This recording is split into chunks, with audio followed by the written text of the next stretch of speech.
going on, everybody? I'm so excited. Y'all, Milk Bar is here. Shout out to all of you all. Thank y'all so much for tuning in. I appreciate all of you guys for rocking with me here. I know we just did a live earlier.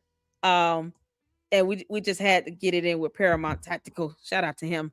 But we have Milk Bar, y'all. And I am so excited about having a conversation, being able to ask some questions about of course, the lawsuit victory that he was given, and preferably, hopefully, that Tate brother will find it very difficult to do a follow up.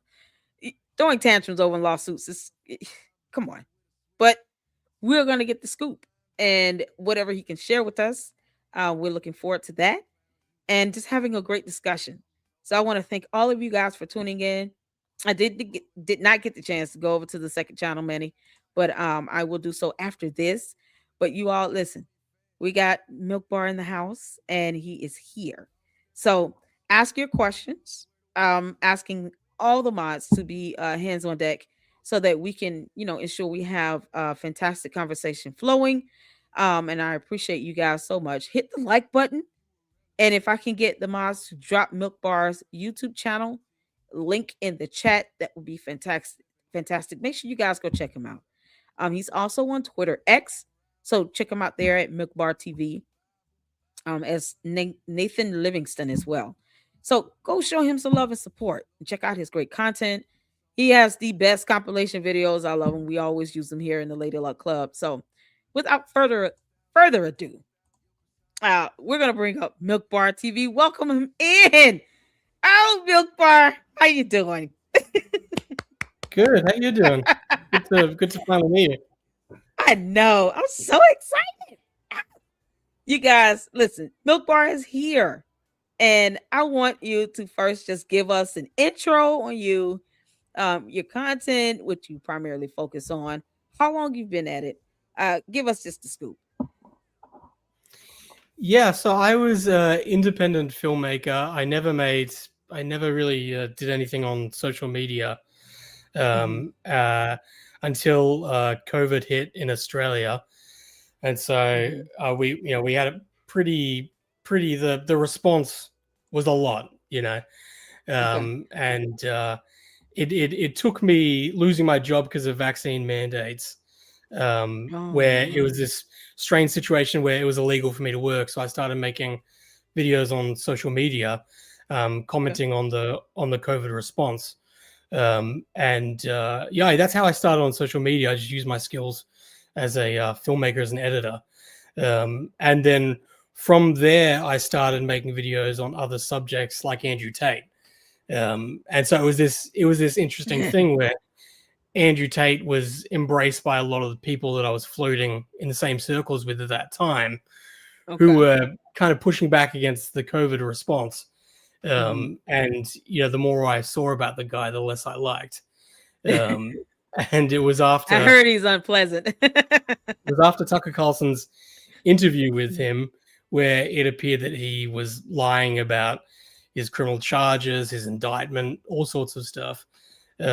Which Tucker Carlson just today, it just looks like he's finally acknowledging that he actually he got it wrong in that interview.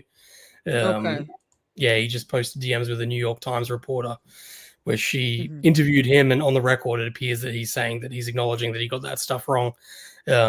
Anyway, that's how I started making videos on Andrew Tate, and then from Andrew Tate, it was then Candace Owens and Tucker Carlson, and it's the same kind of network of influencers that all kind of appear to have each other's backs, and they're all people that I'm not sure. I don't necessarily. I question whether they believe what they're saying themselves. Yeah, I hear that a lot. I mean, I just I heard that in Paramount's video we were checking out earlier about Candace Owens being so delusional and he believing that she believes what she's saying, and it's I guess I want to kind of go back to her having some sort of interaction or being able to have some sort of relationship or rapport with Andrew Tate. What do you think would cause her to want to be someone like Andrew Tate, who, based on the court documents, is alleged to have been, basically a pimp and done horrific things to women, the views that he has on women. How could she possibly see that as, yeah, this is a wholesome person to have in my life? It was very interesting from my point of view, because I made my first video on Andrew Tate, and it was this general exposing him, and it was framed around his interview with Tucker Carlson. So it was looking at how he was spinning the accusations against him versus the reality of what the indictment was actually saying, and then also what he said himself in the past, which appears to confirm everything that's in the indictment and contradicts, what he was saying at that time then and even now. Right. So I made that video. That video went very viral. It's even now sitting at just under 12 million impressions. And everyone covered it on the right. So you had all these commentators who saw this video, and I think at that time Andrew Tate had already been cancelled by the left. But like I said, he was embraced in certain circles, and people in the conservative movements were still like, they were still like, we like this guy. This guy is sending a good message. Maybe we disagree with some of it, but overall we like the message that he's sending. And we're just not sure about the criminal stuff. We don't know about this. It's happening in Romania. Who knows about that, And then it was with my video where, 90% of it was his own words, much like what I do with Candace now. I kind of just use people's own words against them. Yep. And just expose how this is the best way to go. Yeah, they're just hypocrites who contradict themselves and can't keep their story straight. And anyway, so he was seemingly denounced overnight by the mainstream conservative movement in America because of the video that I made. But Candace Owens was she was the only exception at Daily Wire, where she, in response to my video, it seemed like she immediately booked a flight to Romania to interview Andrew Tate, to seemingly run cover for him. And at this point in time, I still liked Candace Owens from what I saw of her. This is like 2023. Like my wife was into her. Like we had a book, Right. I wasn't like a big fan of her. I didn't know anything about her past with the doxing side or anything. Me either. Me either. That makes two of us. Yeah, it was with that interview where it was just like, she did the same thing. I mean, does this sound familiar? She would play Andrew Tate's video that he made, and it was a video that I used in my compilation video, where it was him talking about how to recruit women, seemingly talking about how to recruit women or girls into webcamming, and how you don't tell them that that's what you're doing. You don't tell them anything about webcamming until after you sleep with them. You sleep with them, and this whole process about how to then, I'd say it's grooming women into webcamming. And I'd say it's what he was charged with, the lover boy method, where you get a woman to fall in love with you, and you secretly have the intention the whole time to actually get them to then do, pornography for you, and then you keep the profits. What she would do was she played a tiny little segment from that video and said, "Can you explain this?" And then Andrew Tate would say, "Oh, this was like a dating course that I did, and this was about me, how hard it is when I run a webcam studio to maintain." You're kidding me. So she'd play that. So I made the video where I'm like, okay, this is what Candace didn't show her audience. Right. Where it's straight up just, very clearly not how he was framing it. Even the clip that she chose to use, which was the best of it, was still obviously not what he was saying. Oh my God! It was. Never mind the court documents. Never mind what was already. So this is anyone who's watching her now recognizes. I mean, this is exactly what she did with the Tyler Robinson vehicle body cam. Yes, it just cuts it and it just shows what he wants. Yeah. She's just like, let's just cut out the part that doesn't work for me. And I just know my audience is dumb enough that they're not going to bother to look into this. And they're not. themselves. This God. Anyway, so the whole video, there was a lot in there. There was a lot in there that was like, this is Candace clearly is pushing the same line that Tate is. And then it was like immediately after it became apparent, oh, her husband, George Farmer, is good friends with Andrew Tate. There lies the reason why she feels the interview. Yeah, she starts the interview saying that. She's like, oh, we've met before, but she doesn't fully disclose just how close her husband is to Andrew Tate. Wow. And he's been open. George Farmer's been open. He said, I've known Andrew Tate for a long time, before he was Andrew Tate. So there's still questions about what was George Farmer, someone who comes from the high up in England, his dad's in the House of Lords. He went to Oxford University. What's he doing floating around with a self-confessed pimp? Who spoke about, he was like a drug dealer, So what was he doing with this guy back then? Anyway, so this is where, I just started going down the rabbit hole where I'm just like, there seems to be this sphere of influencers who are all the same people who very openly spoke out against mainstream media, saying the issues with mainstream media is that they lie to you. They're too close to the stories that they cover. They're too close to the subjects. They have these inherent biases that they don't actually fully disclose. All of these things that I've now seen is there, and even worse in alternative media. Exactly.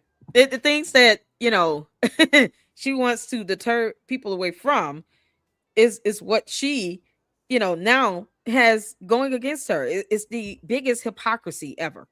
And I don't even, and I'm going to be honest, I don't even recognize or see Candace as a journalist of any sort. So to say you go to her for news or to get information that, the public, at some point needs to know, even, it's laughable. And the idea that, you can have friends and have friends that are, in your life for years, and then they change and they become something different. Does it mean that you're forced to still, or obligated to still support them, or to consider them as a friend, knowing that what they're doing and what they're saying is hurtful, is damaging? George Farmer had to know that the road that Andrew Tate is taking here is a horrible, dangerous path. I mean, it's leading to litigation matters. It's leading to lawsuits. It's leading to criminal charges. Not once did he ever say, I don't agree with this stuff that Andrew Tate is doing, and as his friend, I'm going to tell him the truth. Not one time did Candace say any of this to him. Like, neither one of them are trying to at least be honest and straightforward and say, the things you're doing, I would never allow my daughter to be around you. Like, would Candace allow her daughter to be around him? More than likely, no. But they want to call him a friend, and they can't tell him what he's doing is wrong, legally wrong, morally wrong, spiritually wrong, in so many ways. What do you think does he have something on them? And why they choose to not really just be forthcoming?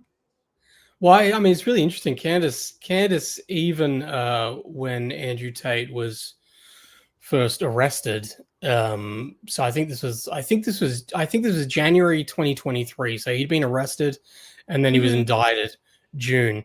And in that episode, she talks about when she first met Andrew Tate. And so she first met Andrew Tate.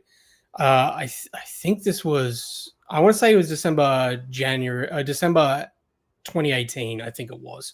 And so she met Andrew Tate in London, and her and George Farmer got engaged after 2 weeks being together, over like Skype. So within those 2 weeks, they went to an event in London, and that's where Candace Owens was introduced to Andrew Tate. So she was introduced to him as like, this is a friend of George Farmer. And it's interesting how she talks about that, because she says that she had a Romanian assistant at that point in time. And so she talks about how she had her Romanian assistant with her at this event. And Candace spent most of the night with George Farmer, but she says that her Romanian assistant went and spoke with Andrew Tate. And her Romanian assistant then immediately came to Candace afterwards and said, that guy's a pimp in Romania. Wow. And she ignored it? So Candace already knew that. Candace already so she already knew this. And so it's strange how she tells the story, because she tells the story after he's now being arrested in Romania. This is something else. Yeah, she tries to frame it. So she's still trying to frame it like, oh, he was attacked by the Matrix. So she tries to frame it like, oh, I knew that he was a pimp from even back then, but yeah, because of the Matrix. You'll have to. I did a thread a while back on the Candace Owens, George Farmer, like Andrew Tate connection, and all the examples of how she's lied for him. So go to my Twitter at MilkBarTV. Is that on your YouTube? Is it on your YouTube? It's not on my YouTube because it's a thread, so it's a bunch of little small kind of things. But I think I have. You will be able to, if you go back a while, I think you'll be able to see some of that Candace, Andrew Tate stuff. But yeah, anyway, to get to your question of like why is she doing this? Yeah, why? I think she's morally bankrupt. I think anyone who's watching what she's doing with the Charlie Kirk stuff after he died can look at this and say, this is not a person with morality. This is not a person who's driven by what's right. She did a lot of, there was a lot of that stuff with Andrew Tate defending him. She did an episode that was dedicated entirely to attacking one of his alleged victims. And I've spoken about this a lot because it really does, for me, it's the worst thing I've ever seen her do up to the Charlie Kirk investigation. And in this episode where she's attacking one of the alleged victims, all she does is read off the Andrew Tate's lawsuit. So they're suing this alleged victim for defamation because she testified in Romania against him. And so Candace Owens, her entire evidence against this alleged victim is just the Tate's lawsuit. And you look at legal documents, so you're familiar with them. A lawsuit against someone is not facts. It's just someone's story, Yeah, and then when it gets to trial, then it's about whether this story actually holds up and is true or not. Right. But you can drop all sorts of stuff in a lawsuit. I mean, even just starting from the background story of it, the idea that you're making this allegation, you still have to submit what's called a sworn affidavit, where you're telling the court, we're filing this complaint and the statements that we're making, we're testifying that is true and accurate to the best of our, knowledge, basically, with the sworn affidavit to accompany that. But it's still not like it's not considered a verdict. It's not considered, just verified stamped evidence until you have that, hearing or trial where you introduce the exhibits and, through testimony. Testimony is evidence, but the allegations in the complaint is not necessarily considered testimony. You have to have that testimony given under oath, and then, you want to have evidence to support it. And that's it. So just because you file a lawsuit doesn't mean that everything, like you said, is just stamped in stone. These are facts, because then the opposing party gets to come in and say, well, here's my response. That's where you get to file a response or reply, or, like Candace said, with a motion to dismiss, so you get to file that. And then you put your sworn affidavit with that saying, these statements I'm making is to the best of my knowledge, and that's it. And you have to have, that those hearings, that due process occur where you can now introduce your exhibits and introduce it into the case as evidence. That's how that should go. So if she just read a complaint, that's like me saying that, me reading the lawsuit from the Macrones and just saying, these are the facts and that's it. They have exhibits. You have to prove that someone is born a man or a woman with scientific, evidence, something they're going to bring. But there's still that opportunity for her to come with her defense. Now, her defense came in a motion to dismiss. But to say that this lawsuit is what I'm going to use to prove that you defamed me, what, what do you mean? How is that defamatory? It's insane. And this is coming from someone that doesn't know the law. She even starts the episode. Yeah, she starts it by saying, this is coming from the Tate's lawsuit, so you can choose to accept that or not. So she even starts it with this idea of everything I'm about to say in this episode comes from the Tates, so it's up to you whether you want to believe them or not. And then she proceeds to use all, to entirely base all of the evidence in this episode attacking the alleged victim from their lawsuit.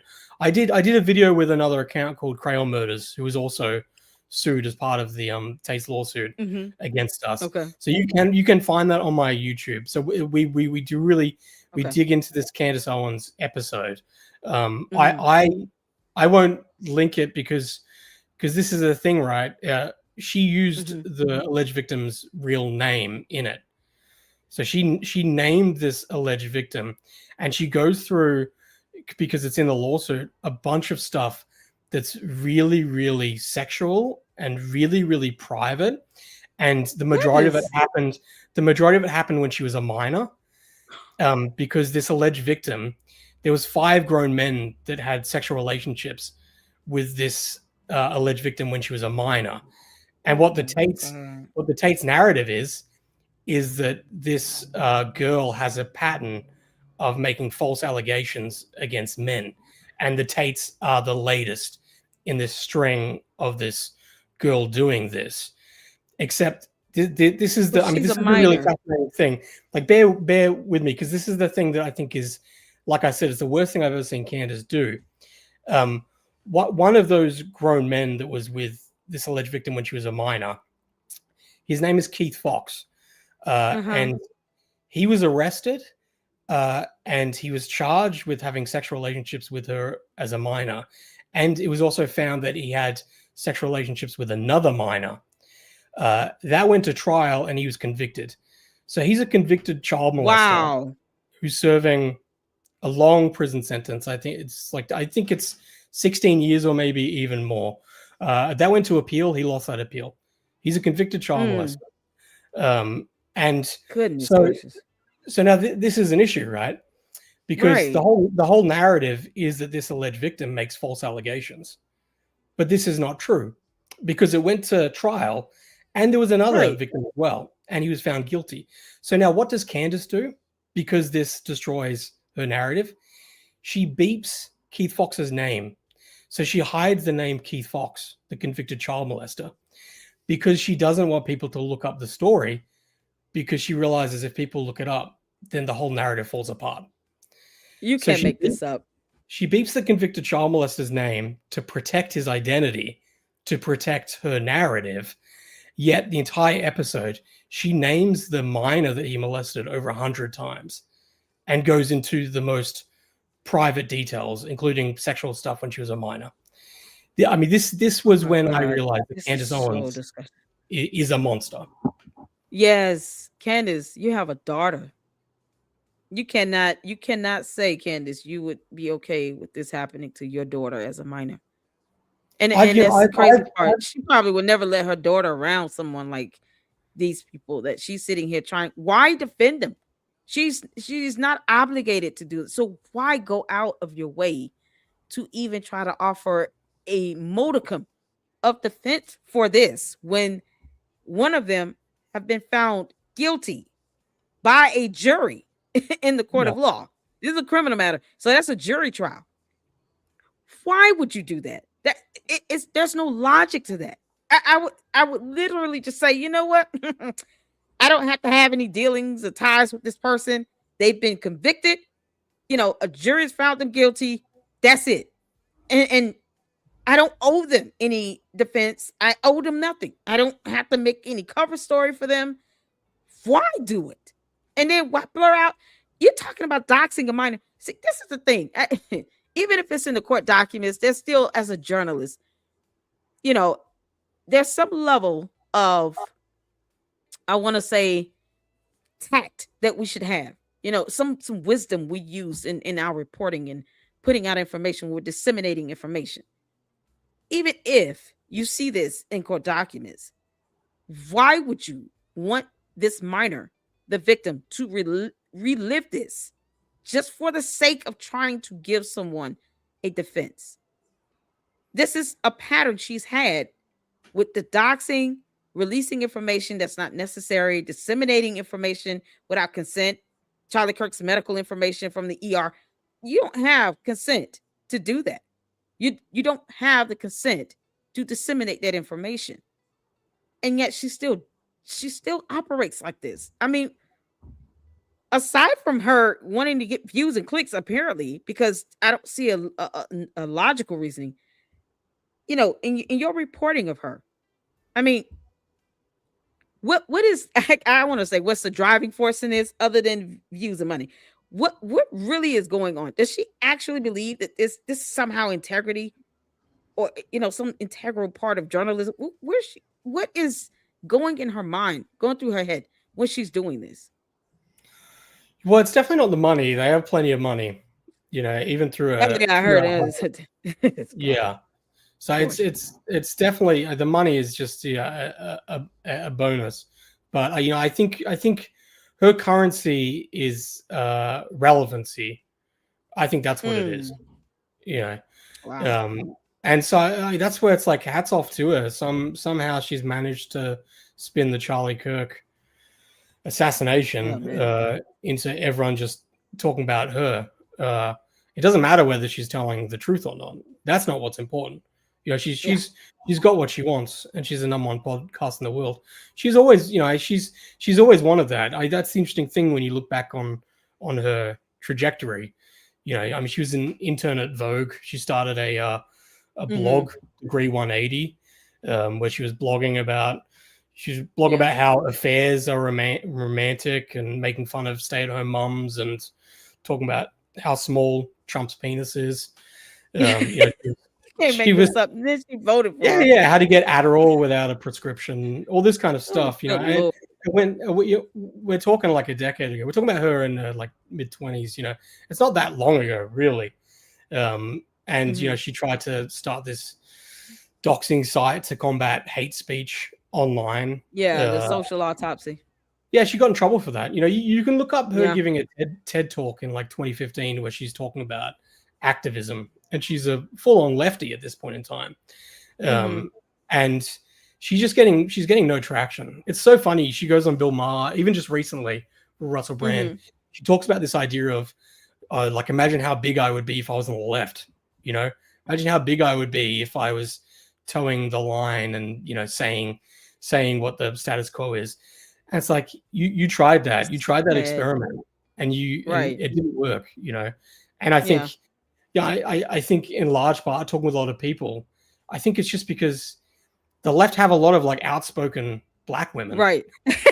That's no shortage of that. I was going to ask because I want to be, you know, just for, because the Lucksters know I'm apolitical. I'm not left or right leaning, you know, and I think that's the beauty of, you know, in journalism. From my view, I get to do it impartial, and you know, I speak, you know, more from, you know, the legal perspective and legal angles on a lot of things. So, you know, going over a lawsuit, I have to go over the lawsuit that was filed against you from Andrew Tate, because I've been trying to get my hands on it.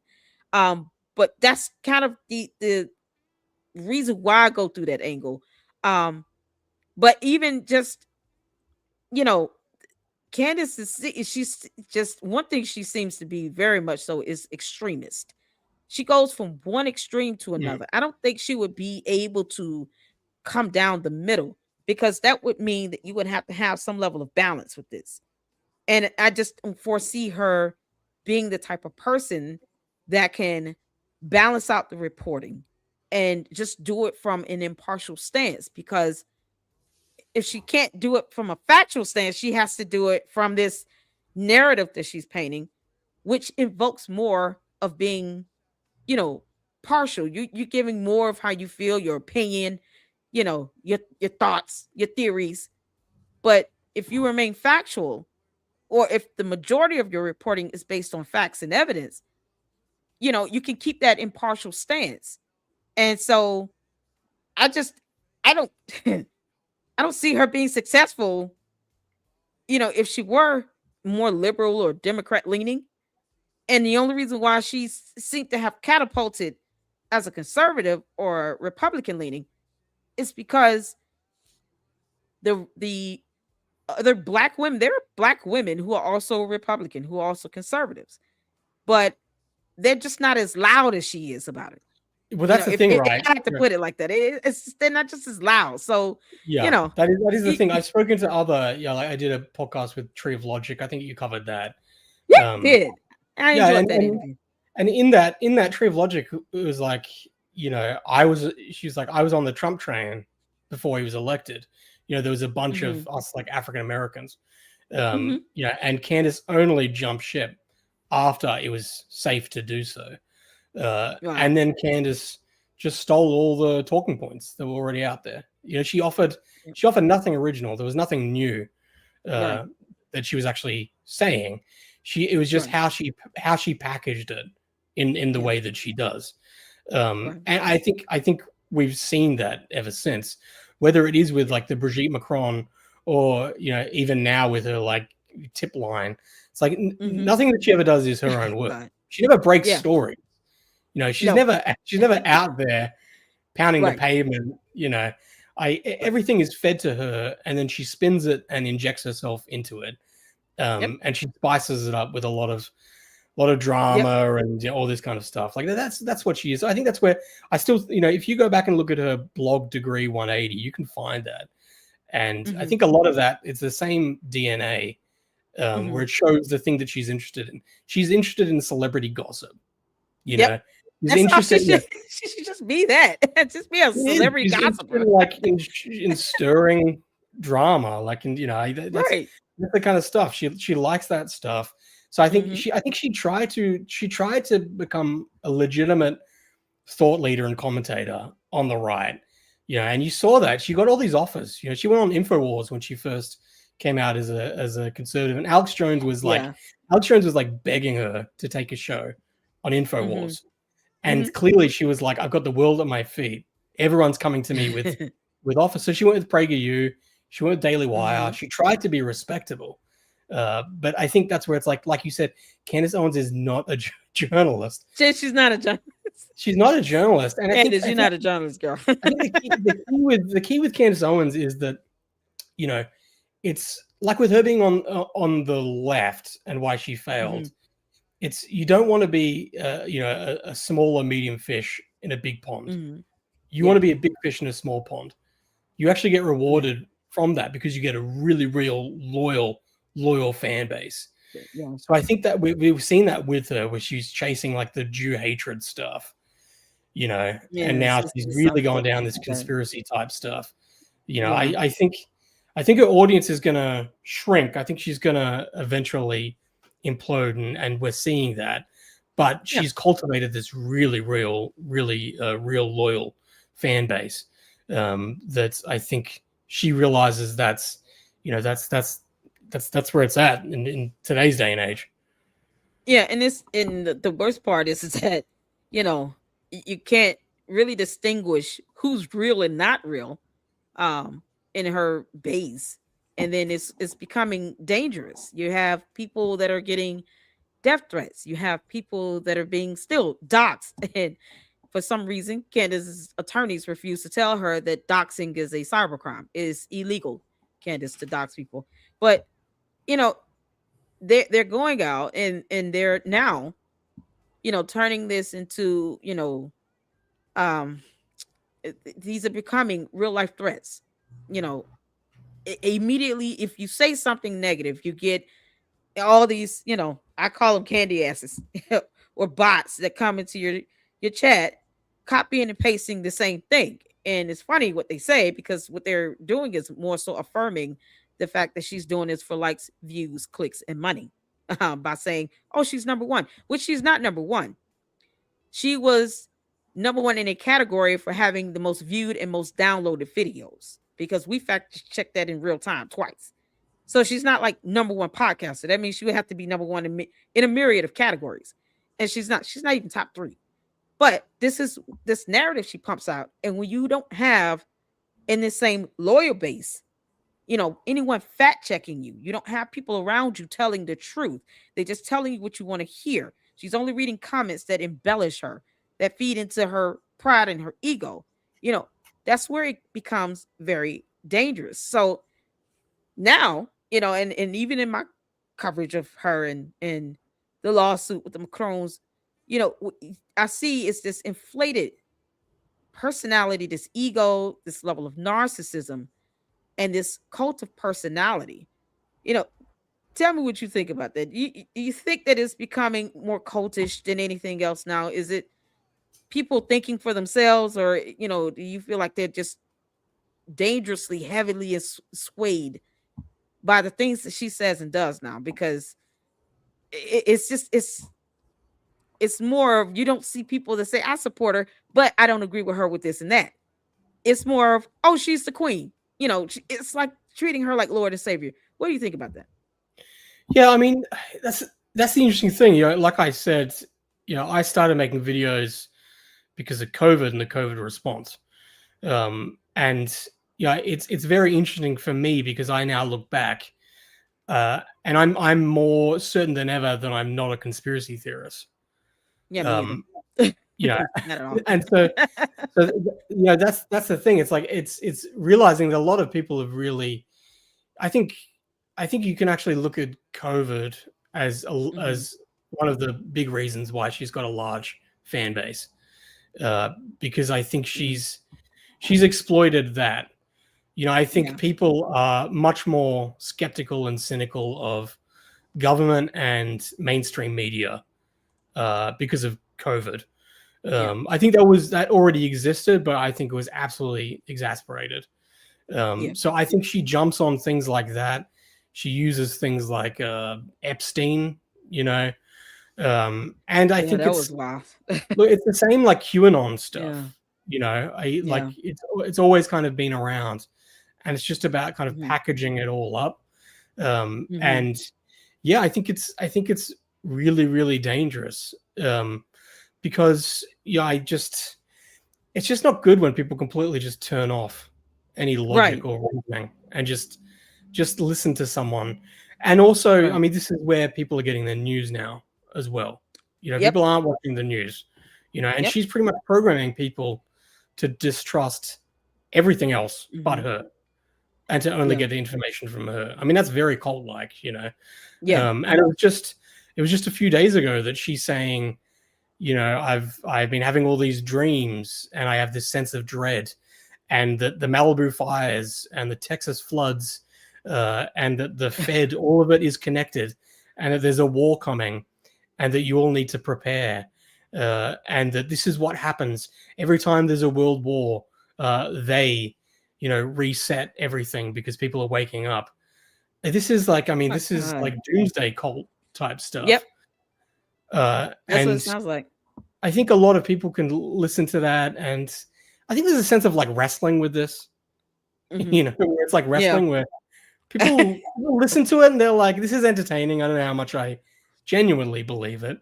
But there are those people who will do crazy stuff when they hear this.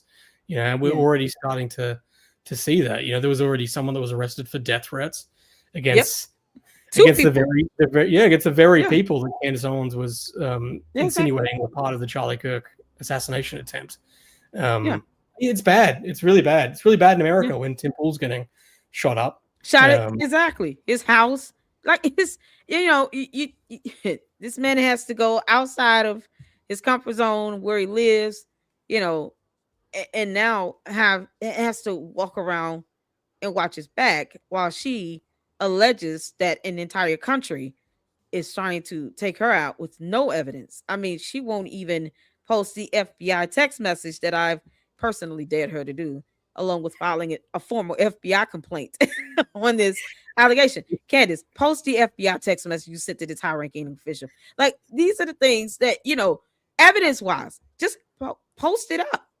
If you are saying that these events occurred, someone called you and said that payments and transactions are coming through this club, the Sant, then wouldn't you post up the evidence of that paper trail? You're not getting off the phone with me until you send me evidence on this. If you're going to call me and tell me this evidence exists, because that's how good journalism works.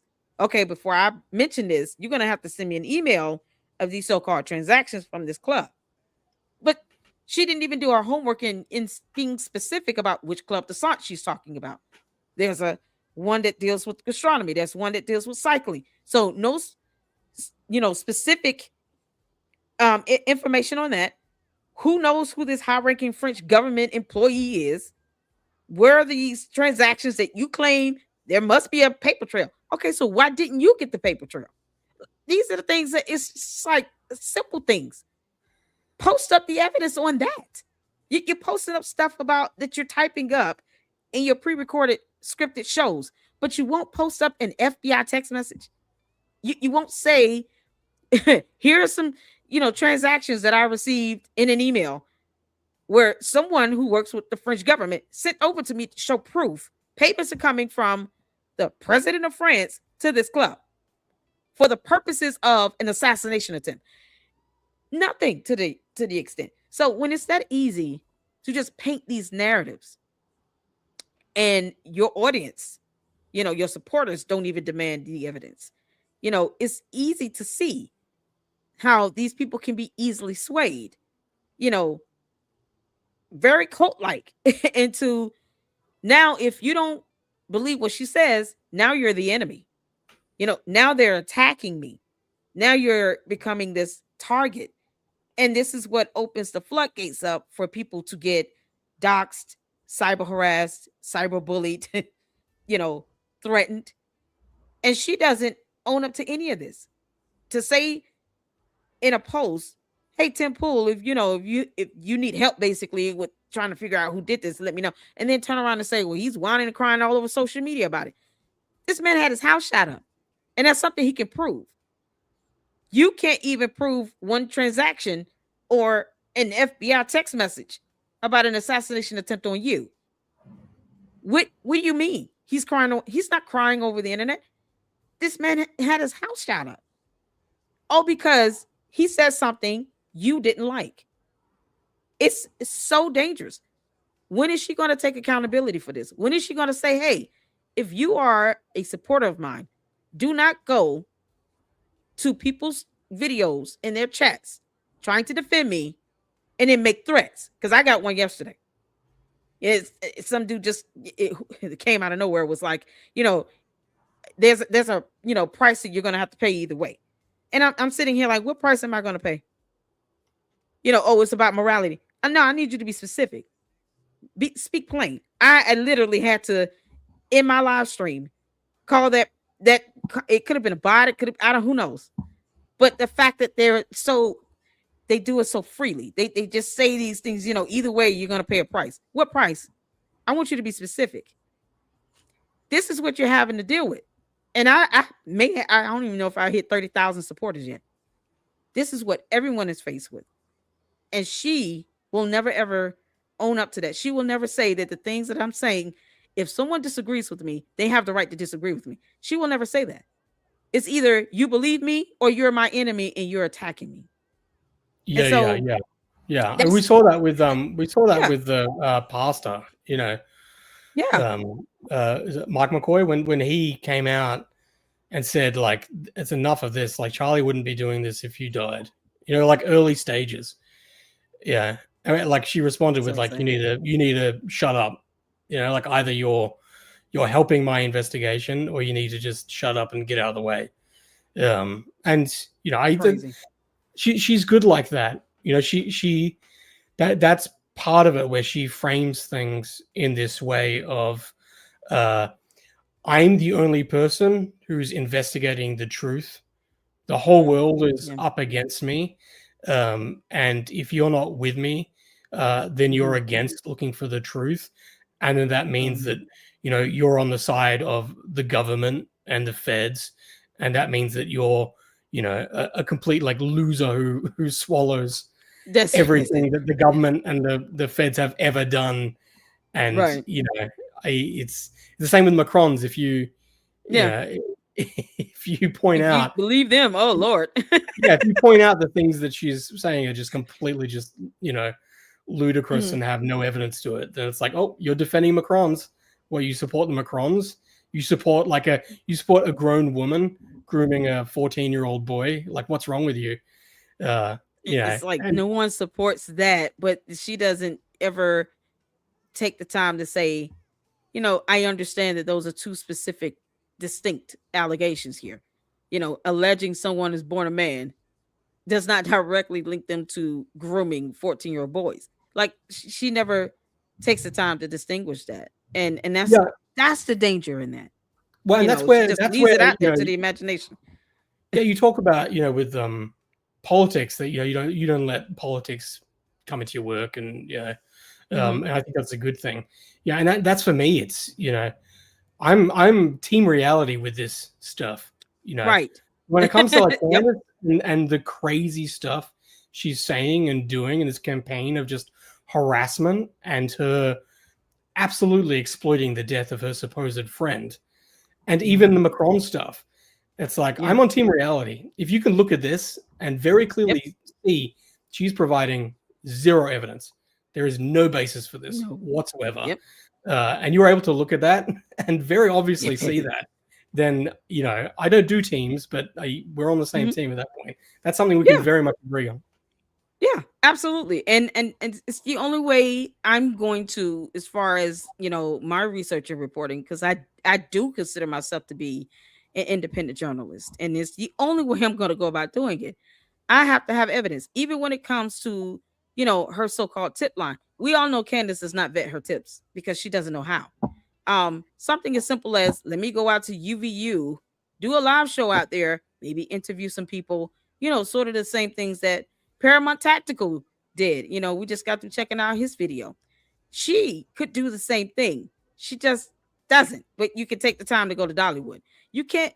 It's this detachment from reality when it comes to her YouTube channel. But personally, I believe Candace knows exactly what she's doing. She just knows when to put on this front. She knows when I get in front of the camera, here's this personality of me, one of these personalities her husband talked about, she has many of. Here's me here in front of the cameras. Behind the cameras, whatever. I did a show today. It can be just that straightforward. And with her not even trying to put forth evidence to support this stuff, to me, it's like, if she was trying, I would believe that she was being delusional. She's not even attempting to do it. And she has no one in her inner circle telling her, you need to be putting forth evidence if you're going to insinuate the entire U.S. military is a part of a cover-up for an assassination. She won't do it. But she knows she needs the evidence, like with the Macrons. She wants the blood of the first lady. She said it in a show. And they tried to lie and say, I didn't say that. I took a print screenshot. I actually reacted to the part where she said it. And said, here, Candace Owens said, I'll send my doctors out, get a little blood, take care of this real quick, because she knows she needs that DNA. The best part about this, they're going to be bringing scientific evidence with them to court. That's where her story is going to fall apart. But she knows she needs scientific evidence to prove whether or not Brigitte Macron was born a man or woman. She just can't get it because that's not her blood to give up. She knows what she's saying. She knows what she's doing. And when she pre-scripts these shows that she pre-records and premieres, she's putting on this show. But she doesn't care about the danger that comes behind it or the consequences or the fact that her folks are going in all these chats and making threats to people. It's not delusion for her. This is what she just manifests into others' reality. While she knows, for me, this is just a show. Yeah, no, I think you're 100% correct. I think that's where people are like, oh, she's got, schizophrenia. It's postpartum. this and that. She's lost her mind. She's always been like this. This is how she's always been. She's done very well at manipulating people, and I think hiding the crazy for a while when she was at Daily Wire. But it's always been there, and I think that's where she's driven by attention. So it's about how she can get it. That's what drives her, and I think she will believe whatever she needs to believe to get that attention. You know, it's like if you've ever known compulsive liars. Compulsive liars aren't like sitting around thinking like, oh, how can I lie? What's my lie? You know, and they're aware of reality. They just do it instinctively. Like they just do it. It's just a knee-jerk reaction to lie. And you know, they need to believe what they're saying. That's partly why when you challenge them, they kind of lose their minds. And you see that with Candace. Because they believe what they're saying. So when you challenge it, they feel their status quo that they've established being challenged. And I think that's where it's important to look at Candace and to be like, I mean, she's aware that she's deceiving her audience. You know, she like the best example is the vehicle body cam footage with Tyler Robinson. You know, that footage is like 6 minutes long. And she claims that Tyler Robinson refers to his car as car based on that video, and that he doesn't use the word vehicle. Yet in that video, he says vehicle, and she just doesn't include it. So now you could say, oh, that was a mistake. You know, for whatever reason, they missed that. Which for one thing just points to how incompetent she is. Right. Yeah, exactly. Like, immediately, that's just like, you are completely incompetent. But two, if that's true, people have pointed that out. I pointed that out. I made a video that went very viral. That's been out there. She has not corrected the record, as far as I'm aware. Exactly. She hasn't come out and said, guys, sorry, we got that wrong. He said vehicle, but you know, I can justify that by this reason, blah, blah, blah, you know. But like our mistake, he actually said that in the video. We missed it, you know, so we're pointing that out. She doesn't do that. She doesn't do that because, like you said, she's not a journalist. She's not interested in the truth. She is all about manipulating her audience. Now the question of like, what does her home life look like when she's not recording a show? Like her and George Farmer, you know, are they counting their money and laughing about how dumb their audience are, or are they playing pretend with this? You know, are they also kind of playing into this character that they need to, you know? Yeah, but I'm with you. I think that's what it is. Yeah, because he admitted, you know, and I asked when she did, and I covered the an interview, very boring interview, by the way. It's like these two have no chemistry. But she did an interview with him, and he said, you know, I feel like I'm married to multiple women, you know, and made the comment about, you know, it's like she has multiple personalities and he just doesn't know which one he's going to get day by day. That's not, you know, you can joke about that, but in a sense, you know, she's shown that about herself. She's shown, you know, if she gets hit with a lawsuit, she's going to sit here and just flip the switch on camera, you know, or I can tell when she's off script. I can tell when she's trying to wing it. And because she's lying, you know, she doesn't really have the words to say, or the story is not complete in her mind, or the thought is not, you know, finalized. So she just kind of starts stuttering. It's never good, is it? Like when she's it's never good. Yeah. And I'm like, I see Candace getting off script again. It's so easy to detect that. And it's like, well, this is what happens when you know, research and you're learning about, you know, these cult of personalities, these narcissistic, you know, personalities, these individuals that feed into their pride and ego, you know, these compulsive liars, pathological liars, you know, you start to see this pattern with them. And to me, Candace is no different than a Jim Jones. I mean, at this point, she might as well just start the church of Candace Owens and be done with it and just finalize it all. That's where it's getting to a point where, you know, even with Erica Kirk believes the FBI investigation. So what does Candace Owens think about that? Erica Kirk believes the FBI. She trusts that the evidence they've gathered and the cases they put together is good. So what does Candace Owens think about Erica Kirk believing the FBI? That would be one of my questions. And what do you think about that? I think it's when you have TP USA coming out and saying that we're going to do an episode where we take on all of your insane claims, and you're invited to come in person if you'd like to.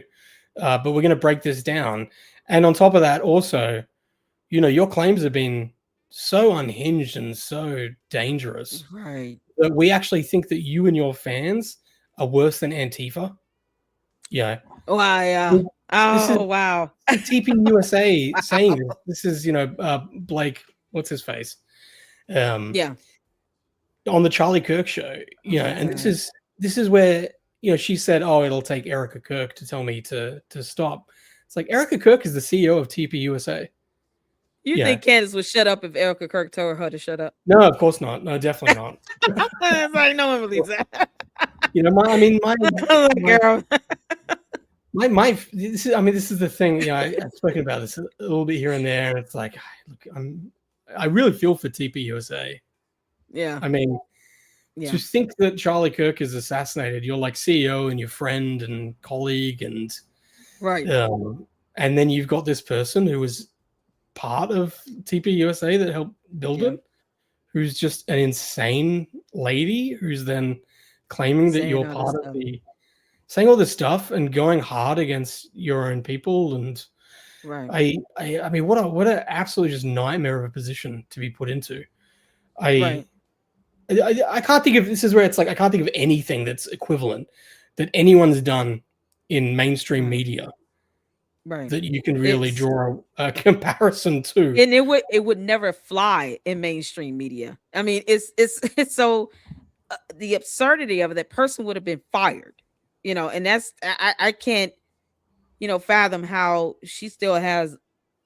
Any person with a channel probably would, if I was to say half the things that she said, my channel would have been shut down. My videos would have been struck. Like that, I would have been experiencing real time consequences, and I would not be able to continue to pump this stuff out. And the extremism of her thinking, oh, they owe me, a virtual link. No, it's not your company, Candace. You're not the CEO. And if Charlie Kirk wanted you to be, wouldn't he put that in the living will? Wouldn't he have had that in writing? If anything happens to me, I want this company to go to Candace Owens. He didn't do that. So he has a wife. He has 2 kids, and she's not even thinking about those kids. She's not thinking about one day these kids are going to grow up and probably watch these videos, probably read these articles, and she has 4 kids. I mean, how detached do you have to be to not even consider the effect that the stuff that she's saying could have, not just on Erica Kirk, but on the children as well? I mean, how delusional do you think she has to be at this point, where it's like, I don't even care if the kids find out about this? Yeah, and you're just making it up. Yeah, probably. I mean, most likely. Yeah, this is where it's like, she's. Yeah, I think of those examples where it's obvious that she's lying. That's the other thing, is that she's used Charlie Kirk's death to go after people. Yeah, people who she has an agenda against. So you have someone like Josh Hammer, who was, seems to be very close to Charlie Kirk, who was advising him on the debate around Israel. And he was someone who was quite vocal, pushing back against Candace Owens, who immediately started, saying everyone needs to give me their phones and I get to go through all your private text messages, and air them. And what happened at this Hampton meeting here, and what's going on here, and this is to do with Israel and blah blah. The message with the where he said he was going to get killed the next day. Well, that's the thing with that, right? So he posted about public executions the night before Charlie Kirk died, and anyone can look and see that that was because of the Ukrainian woman who was killed on that bus, and that was going viral at the time. Plenty of people were calling for public executions, and they were saying how horrific that was. And Candace Owens spins that to say that Josh Hammer had a meeting with Charlie Kirk.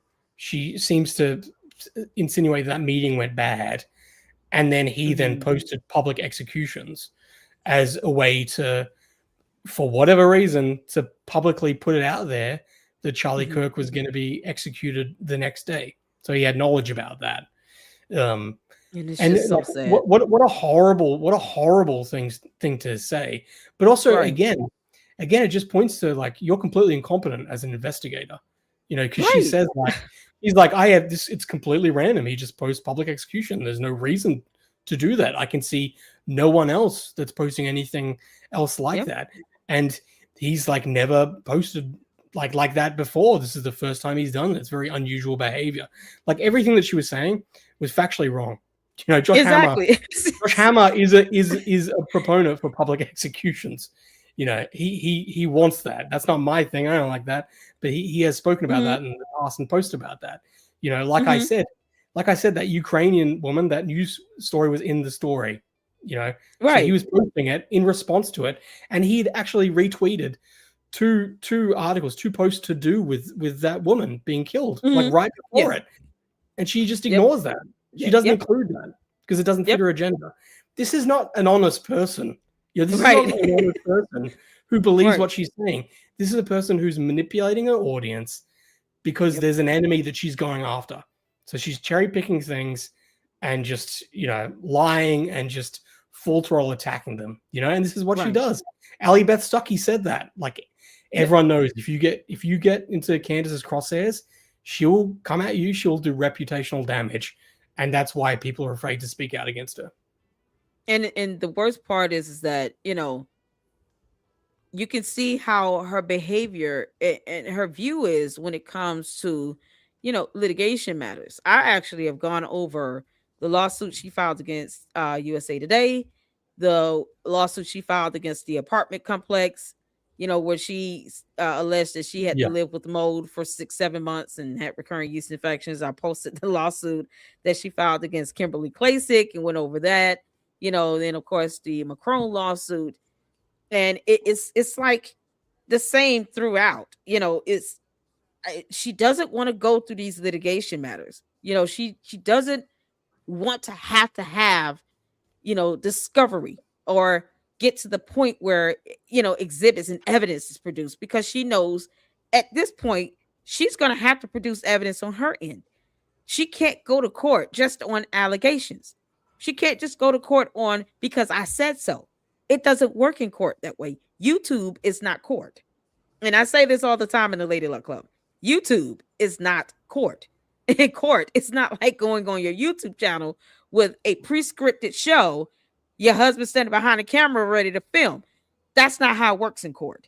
So what you see is this pattern of behavior, you know, and this foundation of her character being built where she's either filing a lawsuit and like with USA Today, and because she couldn't meet her burden of, you know, the malice intent, it was dismissed because of that failure to state a claim, or someone sues her and she files a motion to dismiss while she goes on Tucker Carlson's show and says, I don't want this case dismissed. I want to get to the discovery phase. I want subpoena power, and still don't know what that means either because she won't research subpoena power. But she goes through all of that to put on this front, and she wants people to think she has, you know, I have this knowledge and I can go in and win and beat. No, that's not how it works in court. And these judges don't put up with that nonsense. They would not let half of her supporters in on a virtual hearing because they're not trying to see half the comments flying through. They don't put up with that in court. And if you're dodging it by filing a motion to dismiss, then why would you tell your audience you want to get to the discovery phase? You want to fight. Why not just be honest with them and just say, listen, this is based on federal rules of civil procedure. I filed the motion to dismiss. It's just a standard part of the procedure. Keep it simple. And then if that gets denied, then you go through, okay, well, we have some confidence that we have a good case, a good defense, blah, blah, blah. She won't even keep it like Piers Morgan told her. You can't even read the lawsuit, Candace, and remain impartial with that. So trying to report this information impartially is something she's incapable of doing, because it comes down to, here's where I have to paint the story, because if not, either the incompetence is going to come through or the lies are going to come through. and it's one or the other. Yeah. So you can see how she acts and how she behaves and how she carries herself when it comes to someone suing her. So let me ask you this: do you think Turning Point USA should file a lawsuit against her? No, I don't think so. I don't think so. I think they were smart. I think their strategy was smart to begin with, Okay. where it was, let's ignore her. You know, I agree with that. Yeah. starve her of oxygen, Mhm. and because anything we give her, she's going to just use for more engagement. I think that was smart. I think they made a mistake because there was more and more chatter off the stuff that she was saying that they felt like that they needed to answer questions. So they felt like they needed to talk about how Charlie Kirk wasn't converting to Catholicism. They needed to explain why one of their crew members took the SD cards. They needed to come out and acknowledge group chats with Charlie Kirk about him abandoning the pro-Israel cause. They did this middle ground that I think hurt them. I think starving her of attention was the right way to go about it. I think either do that or come out hard early. Come out hard to say, like, what are you doing? It's complete rubbish. And we're not going to have it. And I think we're talking about that's what they did last week. So we're talking about allowing her to have this campaign of 3 months of sowing doubt and flinging mud and finding anything they could to discredit TPUSA.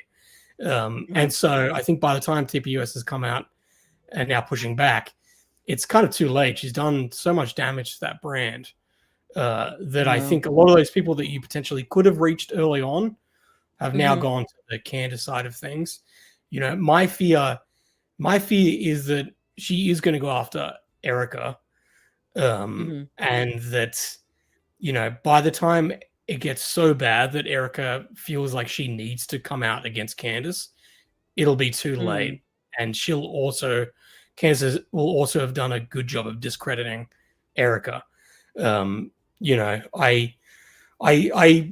all lose-lose. There's no good situation here. Yeah, I just I was gonna ask that. Erica, and it's like, I mean, Erica, it's like what she's gone through, you wouldn't wish on your worst enemy. I can't even imagine what that's like.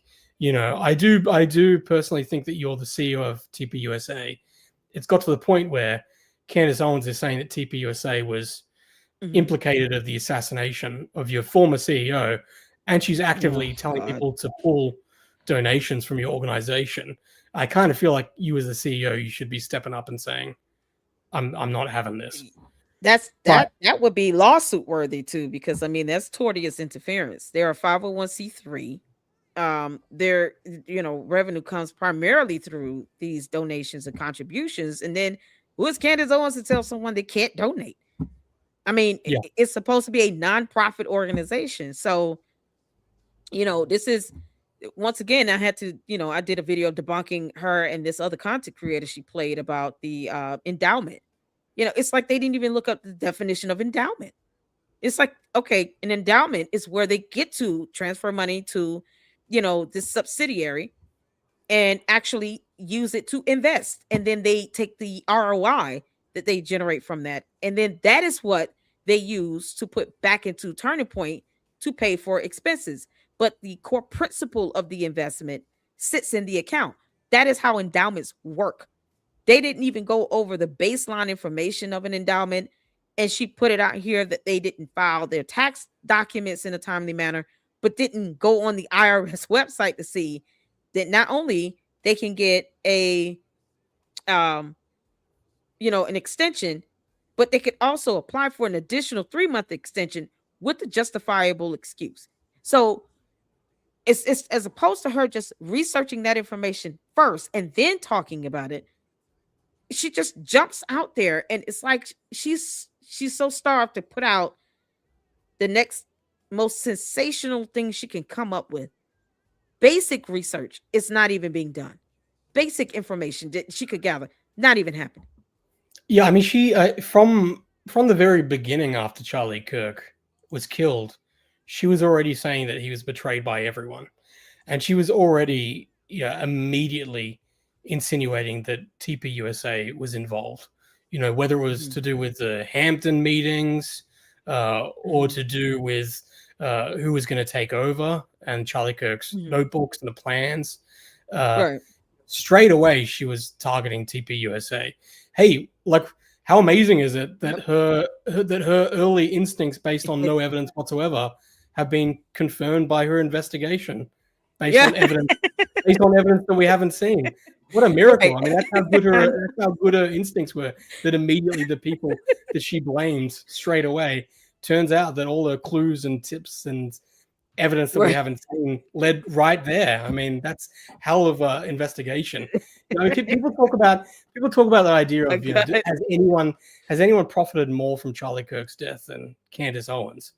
And I don't think anyone's profited more from her than her. She's the one that's profited the most.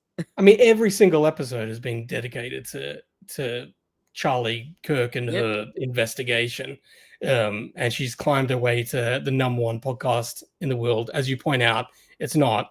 But my question is there anyone else that wants Tyler Robinson to get a mistrial or an innocence exactly than Candace Owens, other than Tyler Robinson? In his defense, he admitted to it. It's like, what is she doing? Can you imagine her reaction? Her reaction if he got off would just be she would be like, she would be elated. Vindication. I'm completely right. I mean, that's where it goes back to. Oh my God. How do you think Erica Kirk feels about that? Like you said, Erica Kirk believes that Tyler Robinson is, based on the evidence, believes that they've got the right guy.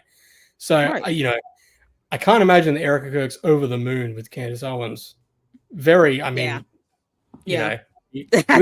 We all know it that she really wants an innocence or a mistrial verdict.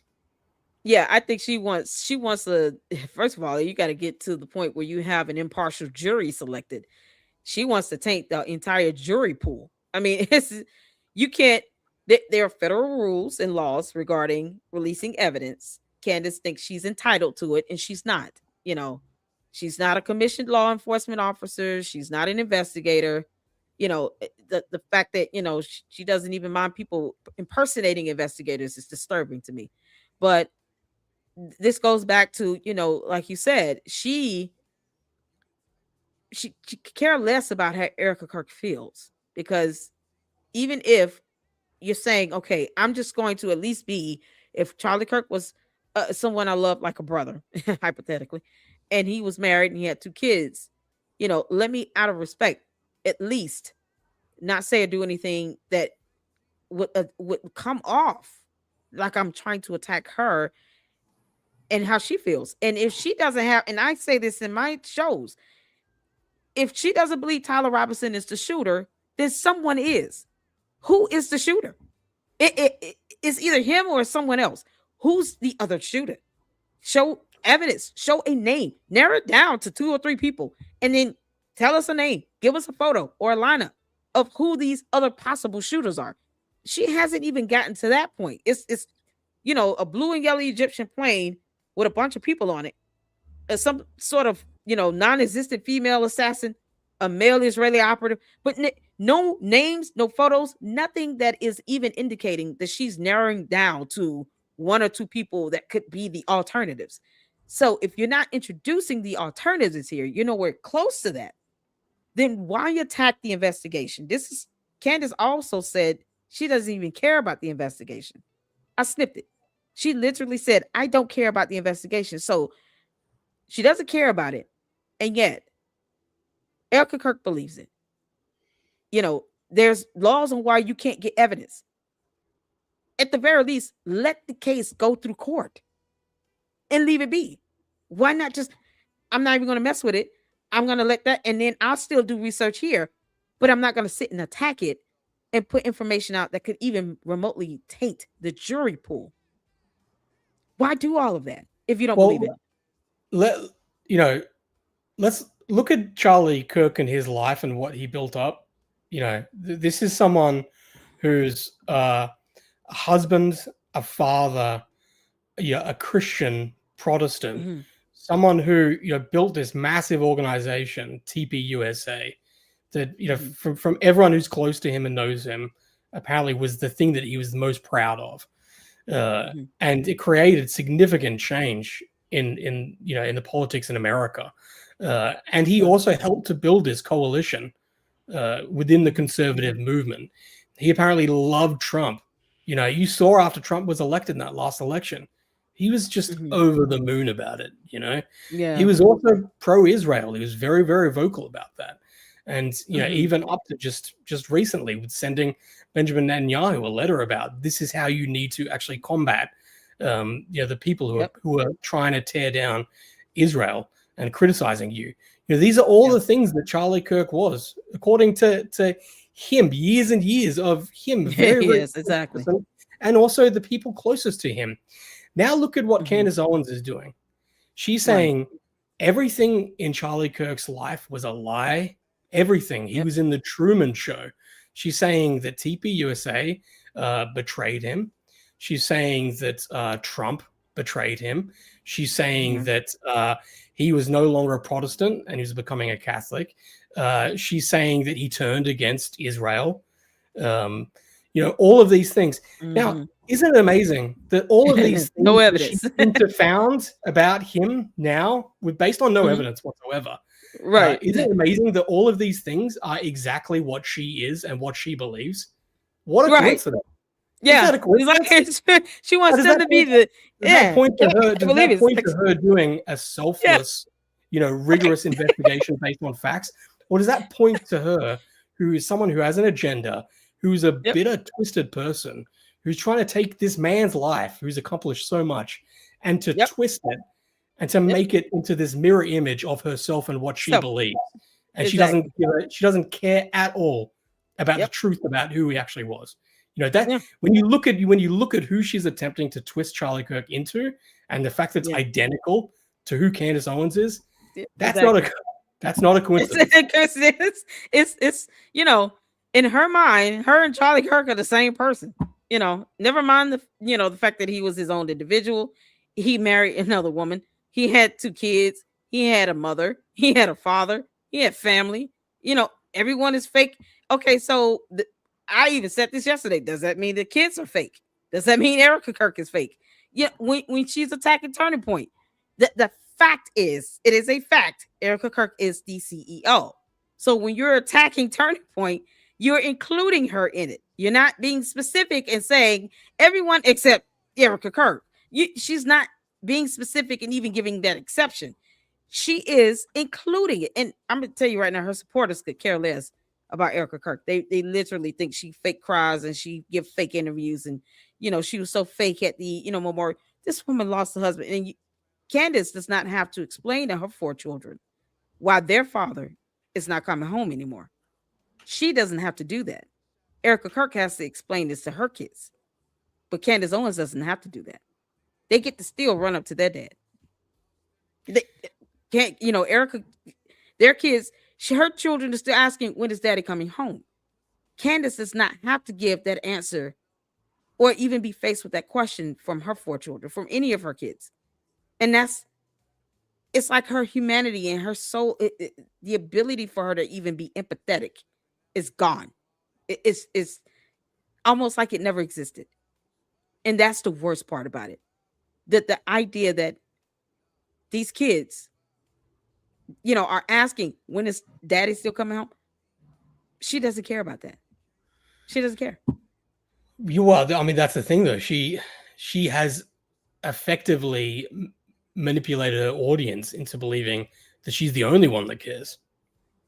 That is the thing. That's crazy. what you're up against. You're up against these people who, and I get it in my comments, that Candace is the only. Why don't you care? Why don't you care about the truth? Candace is the only one who's, actively trying to find out what really happened to Charlie Kirk. Why don't you stop criticizing Candace Owens and actually help her get to the truth? The fact that people are saying this with a straight face, is incredible to me. The fact that anyone, legitimately took her seriously and thought that she was conducting any kind of investigation.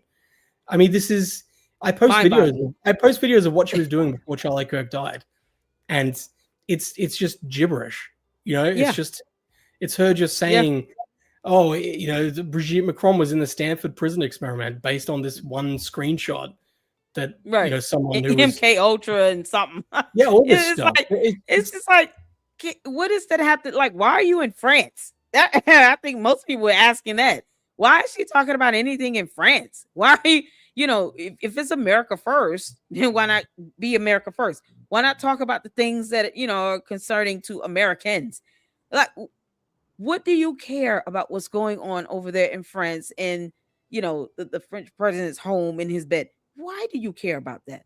You know, if you're gonna pick a president or the first lady of a country, why don't you start with the US president? I mean, she would never do that with the US president, the first lady, you know, Melania Trump. So if you wouldn't do it here, why are you why France? Why are you even doing that in general? What interest, you know, does it have for, you know, Americans? How does that help us as a country? How does that help us as a people? How does that help pass any policy or anything to help? How does that benefit anybody? Yeah, but You know, this is it's where just insane. you're a good person and you're a good journalist, and that you're motivated by the truth and Yeah. by what's right. But Candace, Right. in her response to TPUSA when they asked her to come Mhm. debate, you know, she gave it away. She gave it away in how she actually see things, because Mhm. she says free market. Charlie Kirk died, and Yeah. look at me and look at what I've done, and look, I've climbed Mhm. to the top of the podcast. So that shows that what Mhm. I'm doing is right and true. And the fact Mm. you haven't got the same engagement as I do proves that what you're doing is wrong. Now, I mean Right. that says everything. Yes. That's Yes. just Yeah. pure grifter. Where it's Yeah. just as I've been saying, everything that drives her is about engagement, about being relevant. Yep. So Yep. she sees that she's getting 250,000 people tuning in for a live stream. I Yeah. mean, she's going to keep doing Her that. her cult That's members partly come and tell me that. why. But it's partly why it's her, like, her tip line and her audience are her Mhm. biggest enemy, Yeah. because it's like what you're saying. It's this thing where they feed each other. They've got to keep Yeah. feeding each other. And like you're saying, YouTube is not the Mhm. real world. She's heading Exactly. towards an Alex Jones, Sandy Hook type scenario. I mean, she's Yeah. already been sued as a very legitimate case by the Macrons. So she's Yep. very much about to pay real world consequences for this Right. conspiracy land, fairy Yep. tale gibberish that she's been spewing to audience. Yeah. Exactly. And she's gonna find out the hard way how evidence really works in court, and the discovery phase, and how subpoena power works as well, because she doesn't have concept of those things. I just these are the worst part is that basic evidence that people ask for, she can't present it, and then of course her wanting the views and the likes and the engagement and the money, her own followers go in chat and confirm this by restating that she's getting all these views and she's rich and she's getting all this money. What does it profit a man to gain the whole world and lose your soul? It doesn't matter if you're getting all these things, because at the end of the day, you put her under oath. She dare not repeat none of this stuff she said when she doesn't have evidence to support it. She will never say these things under oath. She will not say these things if she had to go to the court of law. Just like she wants to sit here and say, I never said that Brigitte Macron was born male. You could go and play word salad in court if you want to. It's just going to piss off the judge. She Yeah. will never say these things under the penalty of perjury, because she knows she will be lying. Just like she will not file a formal FBI complaint under the penalty of perjury, Candace, because you're saying that the entire country is after you to try to take out an assassination on you. Why send a text message if you can just go on the FBI website and file a formal complaint and then post up your confirmation of that, so that we can all see that you're taking this seriously? If she truly wanted to do that, she could, but she won't do it, because she knows there's a penal code, a federal penal code that says you give false statements to a federal government agency, that is a felony, and they can charge you with a crime. She knows these things, but once again, evidence does not rule the day, and logic is out the window. And when she gets in front of that camera, let me stick to my script. Let me read my script, and that's it. you see that, she does that well, so she'll even use the lawsuit for content. Yeah, and she'll say, look, the Macrons mentioned MK Ultra 18 times. Things that we don't care about. Yeah, but she's like, oh, it's so strange that they've mentioned MK Ultra 18 times. All I did was just say it was a coincidence that Brigitte Macron's birthday was the same day that MK Ultra started. It's amazing. She'll tell that to her audience, and this is the same audience that watched her in that first season of Brigitte Macron over and over again. That Emmanuel Macron was part of the MK Ultra experiment. Which is why they've included it in their lawsuit, because she absolutely insinuated. And then 6 months later, she'll say to that same audience, "It's so strange that they've mentioned MK Ultra. I don't know why they've said that." And the audience will be like, "Okay, yeah, you're right, Candace. You're right. Yeah, it's 22 times. We can't believe it. We counted." And then they'll go and come into my chat and say, "Lady Luck, prove what you're saying." I don't owe Candace Owens any evidence. That's for her to prove. She's the one bringing forth the allegation, because once again, she doesn't understand how this stuff works. But no, they watch the shows. They watched it. I'm not watching the Brigitte Macron series because I don't need to. The judge will not be watching the Becoming Brigitte series. Judge Rennie will not be interested in watching that. The jury more than likely will be selected based on the fact that they did not see it, because they want an impartial jury as well. So that stuff will not matter. Where it matters, like where, to me, where it would have the most value is in the court of law. None of that stuff she says, her Becoming Brigitte series, none of that stuff will mean anything when she goes to court. It will be used against her, but it won't be used as evidence to prove her case. And she's going to go in there, and I'm just, all too happy to report on everything that's said and done in that court of law, because Candace, I'm going to be listening in on those hearings. But she's going to go in there and find out the hard way. And, if her audience is still stuck with that, then I'm going to keep laughing at them. She's already planting the seeds for her potentially losing the case, and I think that's where it's is she? So she's accepted she's losing.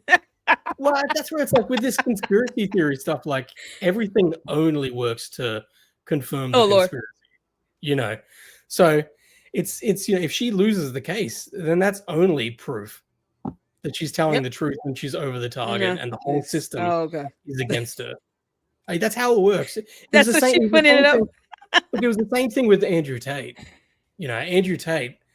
Yeah, he's still criminally charged in the UK and Romania, and always his fans would say innocent until proven guilty. When you're talking about his case, and now this is the guy who Andrew Tate's whole thing is like, I'm being attacked by the Matrix. So his whole thing is because he told men to go to the gym, and said horrible things about women, I believe. That because of that, multiple governments around the world then launch investigations against him for human trafficking and horrible things. So they believe that the Matrix is that powerful enough to be able to weaponize the legal system. So that's where they say innocent until proven guilty, and it's like, even if he's found guilty, you guys aren't even going to believe it. It's same thing with you can put all the evidence in front of Candace and lay it out plain. It's like she's taking a page from Andrew Tate, I guess. It's like they're feeding off each other on how to be the biggest narcissist ever. It won't matter, because the Macrons have done that. They have sent photos. They have sent birth announcement. They've sent exhibits for her to use as evidence, because here in this reality on Earth, the court does not care, Candace, if you don't like the exhibits. If it's accepted and entered as evidence into the case, that is how that's going to go. The end. Whether she likes it or not is irrelevant. But it doesn't matter what you give them. They won't accept it. It's just like with the letter. The Israeli prime minister, oh, he's lying by, omission if he doesn't post the whole thing. He posts the whole thing. Well, I don't believe it came from, Charlie's email address. Can we verify that email address? Are you in the year? Can you verify the email address for me and see if that actually came from his email? It's like, girl, what are you talking about? Yeah. You can't, whether he emailed it, he faxed it, sent it by a bird and a stork, it doesn't matter. He wrote the letter. Yeah. And you can't prove that he didn't, if you want to do that. But you said post the letter. That's all an entire prime minister of Israel heeded to her nonsense and said, you know what? I'll post it up, because if he didn't do it, then he's got something to hide. But he posted it up. Now it's not real. And Charlie Kirk didn't write it. It doesn't matter what you give her. That's the narcissism in that. Doesn't matter what you give her. Yeah, it's what I want to put forward. Yeah, it's my story. It's my narrative. I don't care what you put in front of me. I don't care about facts and evidence until, I just got hit with the lawsuit. How dare they? How dare you? How dare you think that freedom of speech, freedom of the press works only one way? How dare you think that somehow defamation is protected by the First Amendment, to which it's not, Candace. Defamation is not protected by the First Amendment. That's not free speech. So when you get caught up and you get sued for it, don't go crying about it all over the internet, Candace. Take it like a champion. I think she's not going anywhere.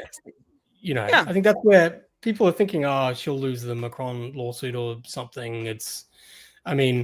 She's not going. I think she'll probably implode.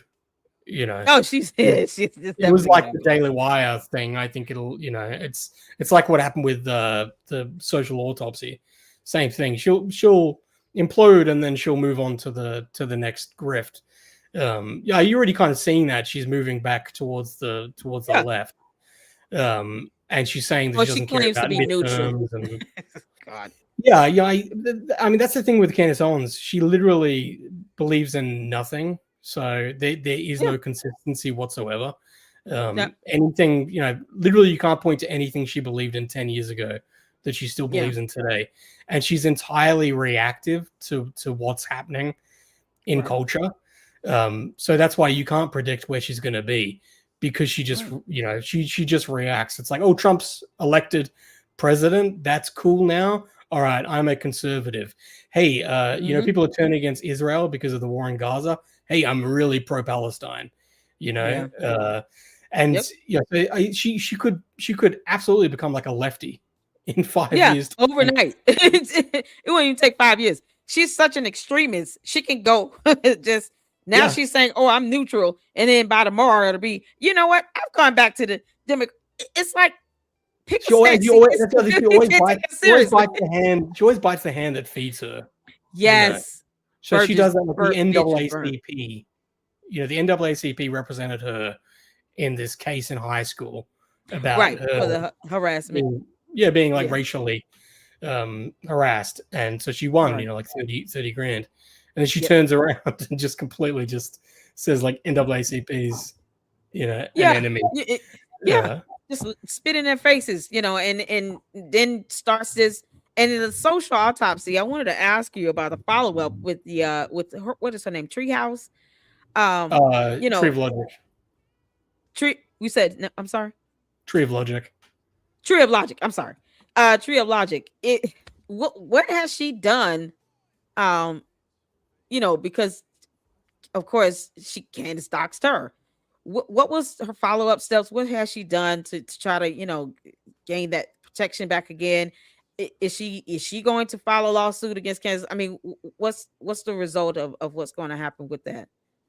Yeah, so she had the social autopsy was sitting there and it still had a bunch of doxers on it. So Tree of Logic found out about that after Candace became a conservative. And so she found that her doxers on there. So she tried to get Candace to take it down, and Candace blocked it. She didn't want to hear anything. And so she was a cop. So she had two people that she put in prison that had vowed to get revenge and even kill Yeah. her. So that Yeah. the stakes were high to get that information taken down, and Candace just didn't care less. I mean, this is a site that doxed minors as well, so like Yeah. why And she why bragged why about would that. yeah what are you appealing to? There is no humanity there Yeah. to appeal to. Exactly. But Candace came out hard against Tree of Logic and claimed that she was a drug addict and was out of her mind. And also, tell me if this sounds familiar. She claimed that she was getting paid to attack her Oh, from dear some Lord. shadowy. She was so the same stuff we're talking about a decade before. Nothing's changed. I can't make this up. Candace, you have no originality, girl. You just copy and paste. You might have covered it in the Dave Rubin that crazy debate with Blair White. Yeah, Makes these claims, and Blair White's like, "What's your evidence?" And Candace Owens is it like you can't prove me wrong, so I can't prove you wrong. You right. Yeah, you can't prove that. I did not say that. Blair and Dave Rubin are like, "No, you're making the claim. Like you need to provide the evidence. Nothing's changed. Right. Nothing's changed at all." So anyway, so Tree of Logic wanted to sue her for defamation because she had said that she was like a drug addict. She was on crack or whatever. Yeah. And unfortunately, by the time that she got enough money to be able to sue her, the statute of limitations where she had lapsed. Oh wow. So she wasn't able. That sucks. So she wasn't able to do that. But Tree of Logic is rightfully, she's rightfully. I don't know if bitter is the right way to say it, but she rightfully points to conservatives and says, I have no sympathy for you whatsoever. You let the fox into the chicken coop. I was warning you about it from the very beginning. So all of you that have now, got bit by her, I was telling you exactly who she was. I was trying to ring the bell. You didn't come to help me. She says that she had to appeal to the people on the left and libertarians with the doxing stuff to get that taken down. So she did want to sue her, but unfortunately, I mean, it costs a lot to take out legal action like that. And unfortunately, the time had lapsed. But I think it's hilarious. It's Candace. She hasn't changed. That's why people are like, Candace is crazy. It's like same. She's always been the same. This is a copy and paste. That's why I that's personally why I keep saying that. I don't believe it's a matter of delusion. She knows what she's doing. She's been doing this. I mean, it's a copy and paste. She'll be doing this if this method keeps working for her, and she's getting these, mommy sleuths to impersonate investigators, and sit here and dox people and commit cyber crimes all over the place. Then she'll be able to keep doing this for however long, and just this whole method in any situation, whether it's the Macrons, whether it's, dealing with Turning Point USA, Erica Kirk. At some point, this venom that she has is going to spill over into direct attacks on Erica Kirk.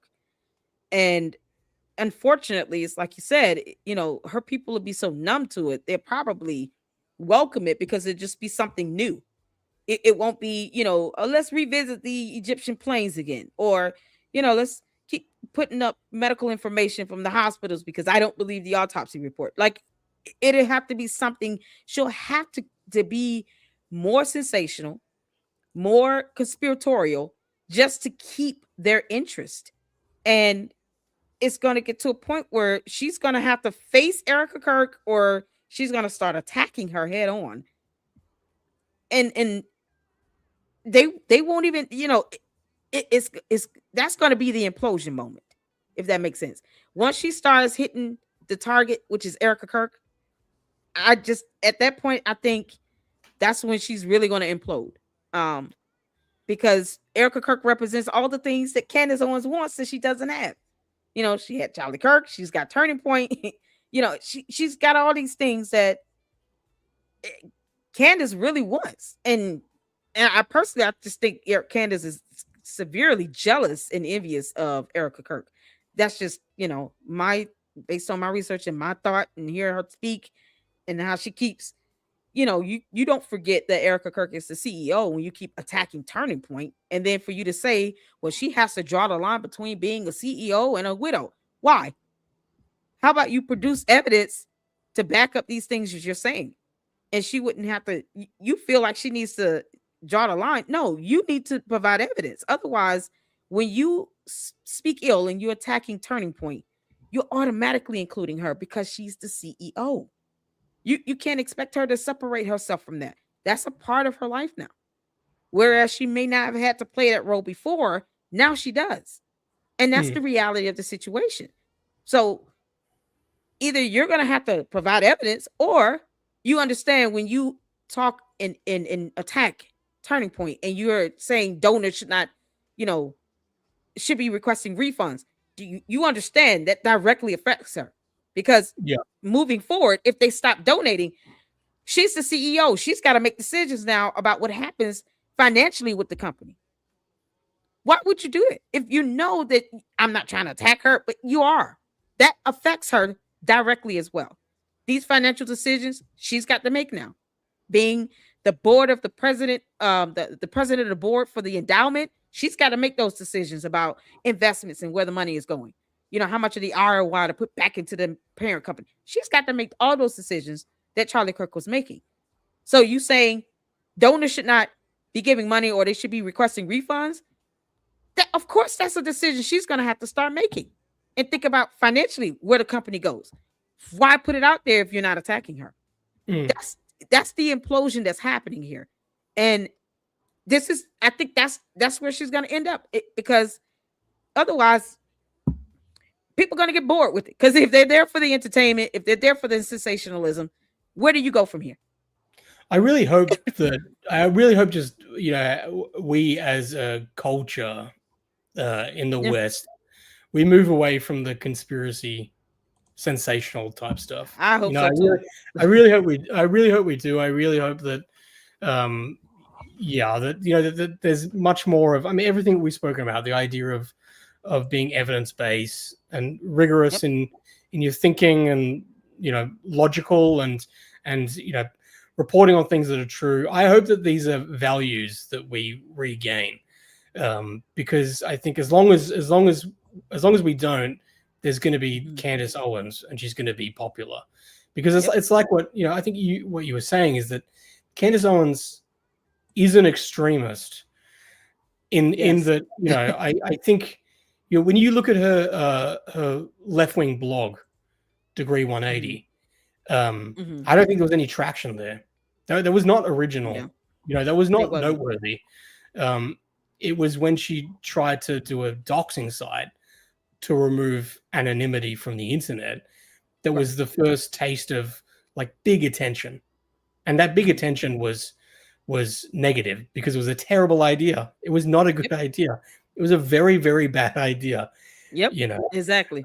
You should not be doxing. You should not be doxing minors. People have a right to be anonymous and to say things online without having where they work, and their photos and their real names and things that are publicly available in a database. That's a terrible idea. There's a reason why that's never been done. And I think that's why even Candace Owens, like I've said, when she was on Daily Wire, that was her best try at being a legitimate commentator. And I think she was reasonably successful, but I don't think she was satisfied by that level of success. And I think that's why it imploded at the Daily Wire, because I think she was far more hungry for more. And I do get that. To me, she always seemed bigger than Daily Wire. And she got what she wanted, but the price of that is that she has zero credibility. None. No one serious takes her seriously. No, not at all. I can't even listen to her show by myself. I have to go live. And it's enraging suffer with me. It is enraging because you're seeing someone like treat you like a complete idiot because she just lies, and and when you wake up to her tricks, it's very obvious what she's doing. It's very very obvious, but it's also like deeply disturbing when you think about how many people are watching this and taking it in. Hundreds of thousands. So I predict if she loses the Macron stuff, Oh, she you know, will. I'm saying that for sure. I think she'll keep going where she's going Mhm. for a while, and I think it'll continue to be lucrative, and she'll have a really hardcore cult like following. But I hope that inevitably that market for that dries up and we move away from that stuff. I fully predict that she'll try again to be credible. Maybe Mm. she'll make a go at And- selling her life and being like, I was radicalized by the right and oh they took Lord, me in, and that's how I went crazy. But Candace, that will require reading, girl. yeah. But I think that's the thing. It's like she's Oh, Lord. inherently a pretty dumb person who I think Yes, is very, very lazy, and exceptionally. her Just ambition research is endowments, Candace. Like research and Google the word endowment. Like yeah. it's just basic definitions of terms. I think After like truth, facts, evidence. These things she needs to Google. her ambition drives her. Her Mhm. thirst to like have attention and to be relevant is what drives her.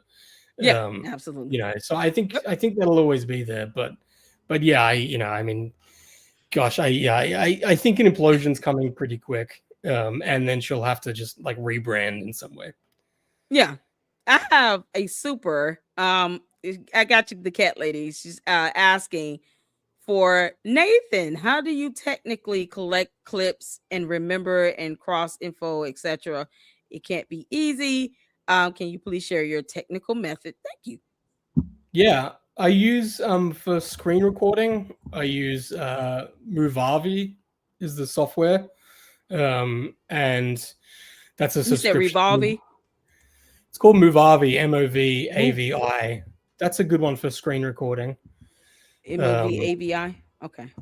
Yeah, so I recommend that. You do have to pay for that for a subscription, but if you're doing a lot of clipping, that's worth getting. And then I edit with DaVinci Resolve. That's a free software you can download. That's really good. I'm pretty bad with the storage stuff, with archiving stuff. I'm not very good at that. It's actually a mess. And so I have a pretty good memory with this kind of stuff. Okay. And I've made so many videos now, I can go to those cuts and know where I've used footage before. But I mean, by far, if people don't know, the most valuable resource is the transcript function from YouTube. Okay. That's that is the most valuable resource for anyone that doesn't know. So you can just keyword in, and that'll save you a lot of time. So if you're trying to find like when did Candace, talk about Frankists, no, you can just Google, type it in. Yeah, you can type that in. You can find that. So that saves a lot of time. Okay. But yeah, I don't know. I'm always happy. I always like answering the technical questions because I encourage everyone to make more people who are making videos and doing this stuff. The better. Oh yeah, and I think there was a follow up. She asked, how do you remember and cross? Just your mind. Wow. Are you asking if you said you just kind of do it by memory? Yeah, I've got a pretty. I want to make sure I want to ask memory. Okay, good. Yeah, I got a pretty good memory with this kind of stuff. Okay. Let's see here, and my question I wanted to ask the follow up regarding the lawsuit, that was filed against you from Andrew Tate. You did a video. You said that there was the motion to dismiss was granted with opportunity to file an amended leave with the leave to amend. Do you think that he's going to do that? You think he's going to file an amended complaint? They've got a short window with the leave to amend. Yeah, they had like 22 days or something like that. Yeah, it's under a month. I'm not sure if they will, because I don't know if they'll be able to satisfy what the issue was for why it was dismissed. So I'm pretty confident that I'll be dismissed without prejudice, like with the other defendants. So that does, the dismiss without prejudice means that they can then file again defamation, which I wouldn't be surprised at all if they do. Okay. And are you surprised that were you the only co-defendant named where it was the claim against you was just dismissed without prejudice with leave to amend? Were you the only one where that was the outcome as far as Yeah, I mean, co-defendants? yes, I was, and Okay. I think that's why I'm pretty confident that will be changed, because I think the judge just needs to see the argument, um, Okay. for that for why. Okay. So yeah, that's why we're pretty confident that I'll be dismissed, without prejudice, the same as everyone else. Okay. And can you just kind of give people an overview of the time frame that it took from when the complaint was filed to this point? Because we're seeing and we'll be following and monitoring the case, from the Macrons against Candace. And one of the questions I get is, when are the hearings going to start? When is this going to start moving along in the court? So can you just kind of give people an overview of what you experienced with the lawsuit filed against you? Yeah, so the Tates filed a lawsuit in March this year, and Okay. so it's taken to us just last Friday. It was Wow. then dismissed. So, and there's been several couple of hearings leading up to that. So, I mean, that's Mhm. how slow things go. Right. And we crowdfunded a bit over 40 grand, and Wow. I mean, like a significant amount of that will have been Mhm. used up. I think we'll have a little bit left over afterwards. Okay. But that's where people say, "Oh, well, if you told the truth, you've got nothing to worry about." These are people who've never had It to was just- go to court to defend themselves and don't know how much the legal yeah. bills pile Right. up. So yeah, I mean the lawsuit was fairly complicated as well, because the premise of the Mhm. lawsuit was that I defamed them, and they gave their examples, but it was also that I was part of a conspiracy to defame them with other people, and so it was me and Almost like a other. Rico, sort of similar to a Rico. It was me and other citizen journalists.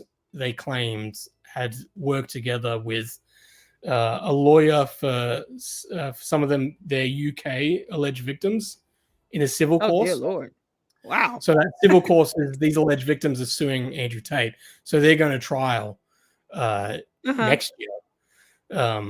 And also in this same lawsuit, it was one of their lawyers that's part of the National Center on Sexual Mhm. Exploitation, who's Okay. representing that alleged trafficking victim that Candace Right. Owens went after. So The that minor. organization, yeah, that organization is representing this alleged victim. Mhm. And so they also included one of the lawyers from that organization.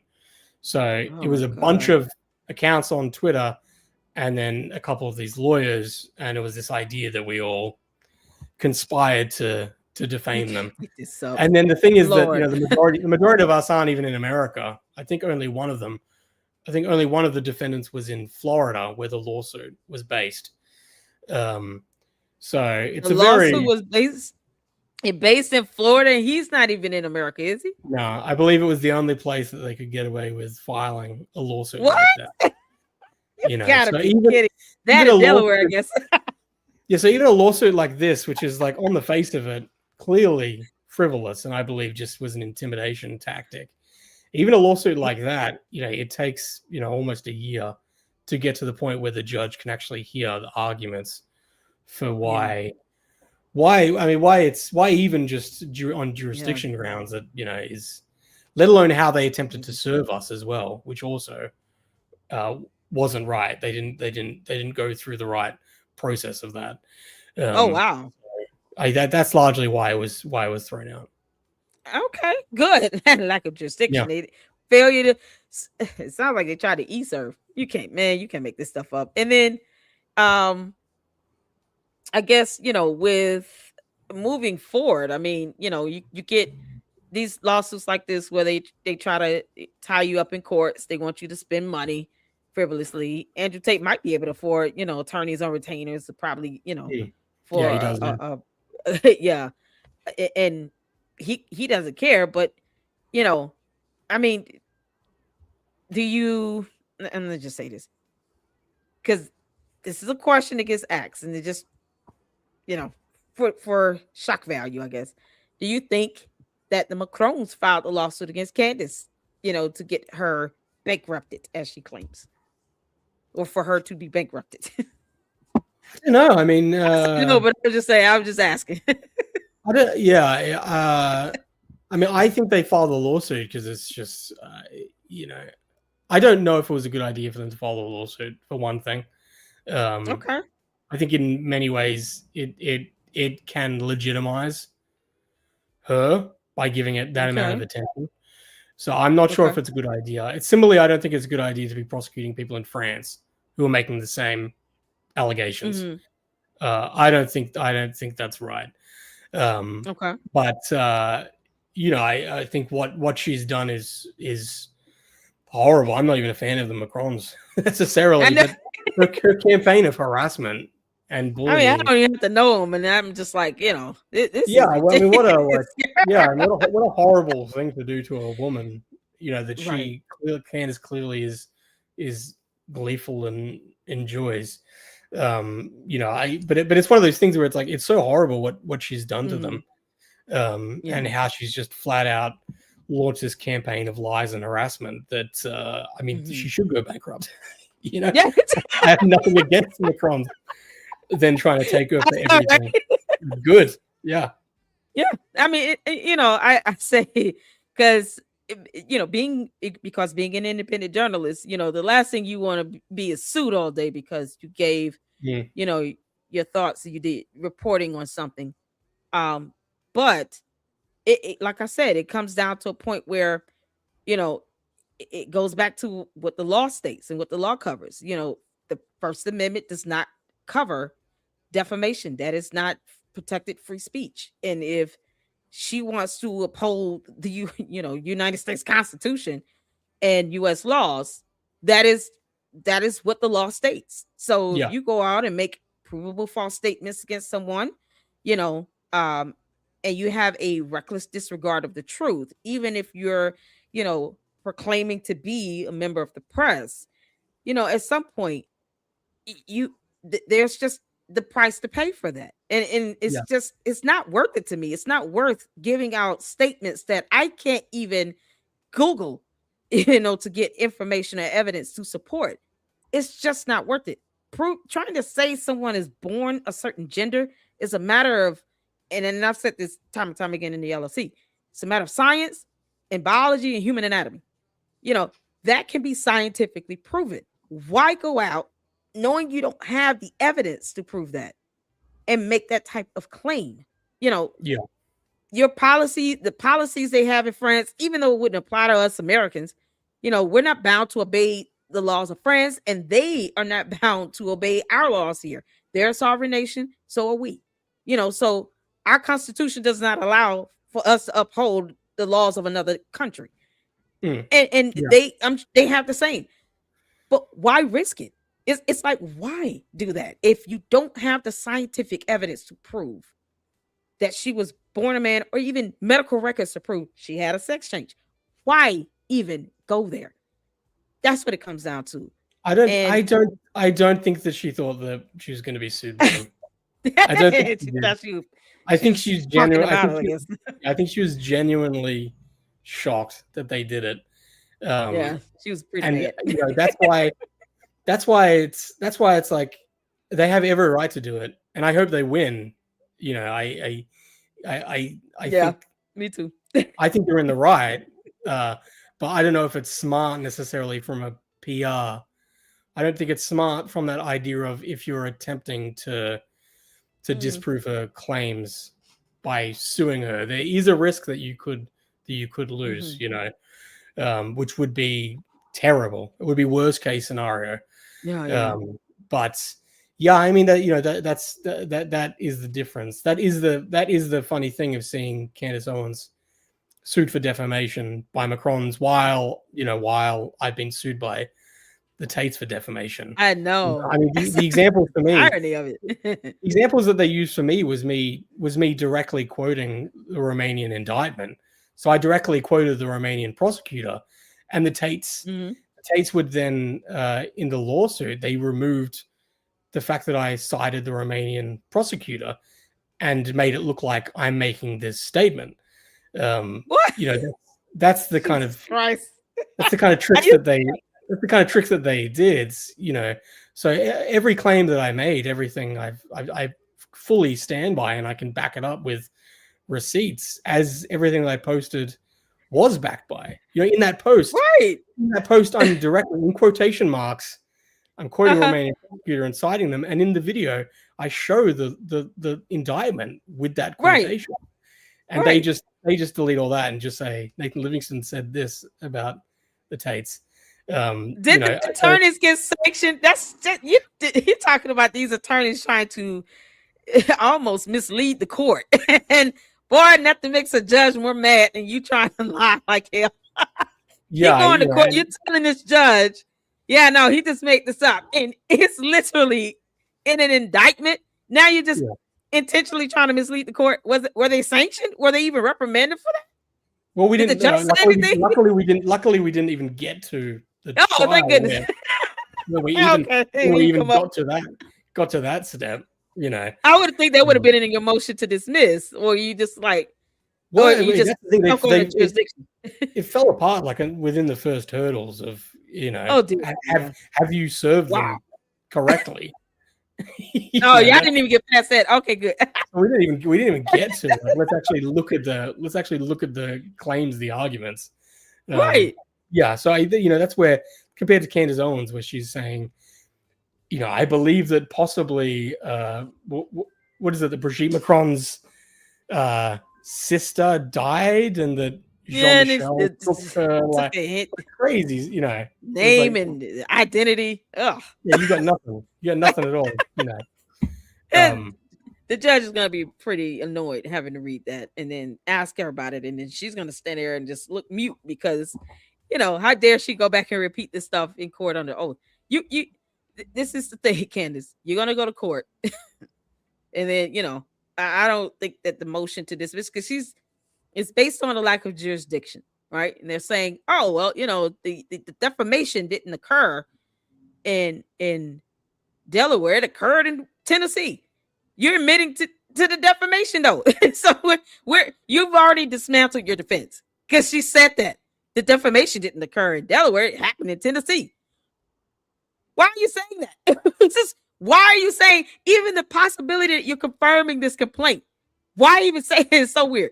And then it says, you know, well, I have LLCs registered in Delaware. That's why they're in Delaware. The law permits them to be able to file that lawsuit in Delaware, because now you have a viable LLC registered where you're making money off of this defamation. You know, the Candace Owens LLC and Georgetown Inc.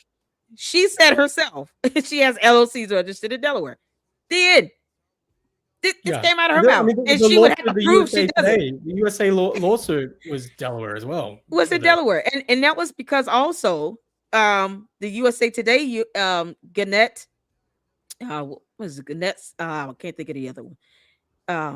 The LLC registration for that is in Delaware. So them being the defendant, you know, she was able to pursue that lawsuit in Delaware because the defendant had the LLC registered in Delaware. But she, of course, admitted that in the complaint that her Candace Owens LLC was registered in Delaware.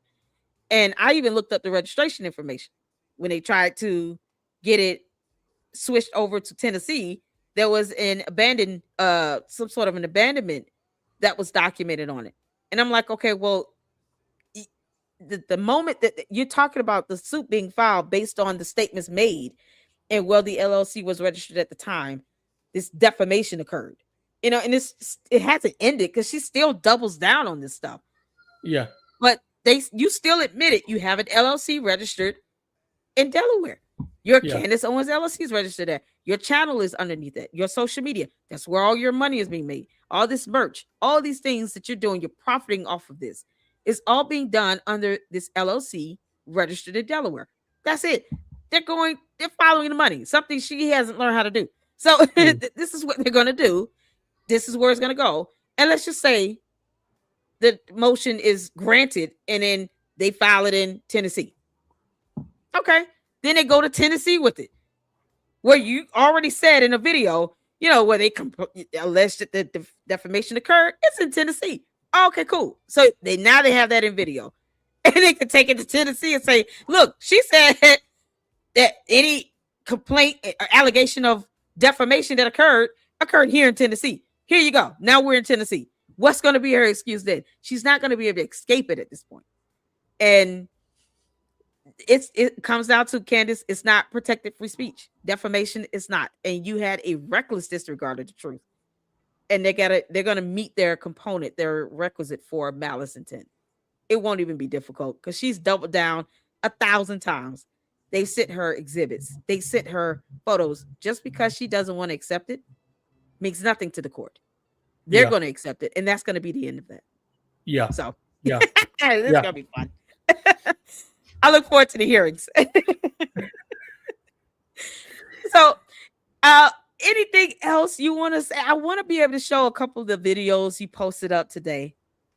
But information, anything else, any juicy tea you want to spill upon the Lady Luck Club and share with us, go ahead, go for it. I'm gonna pull up these two videos. I'm not sure. Do I have any juicy? I don't know.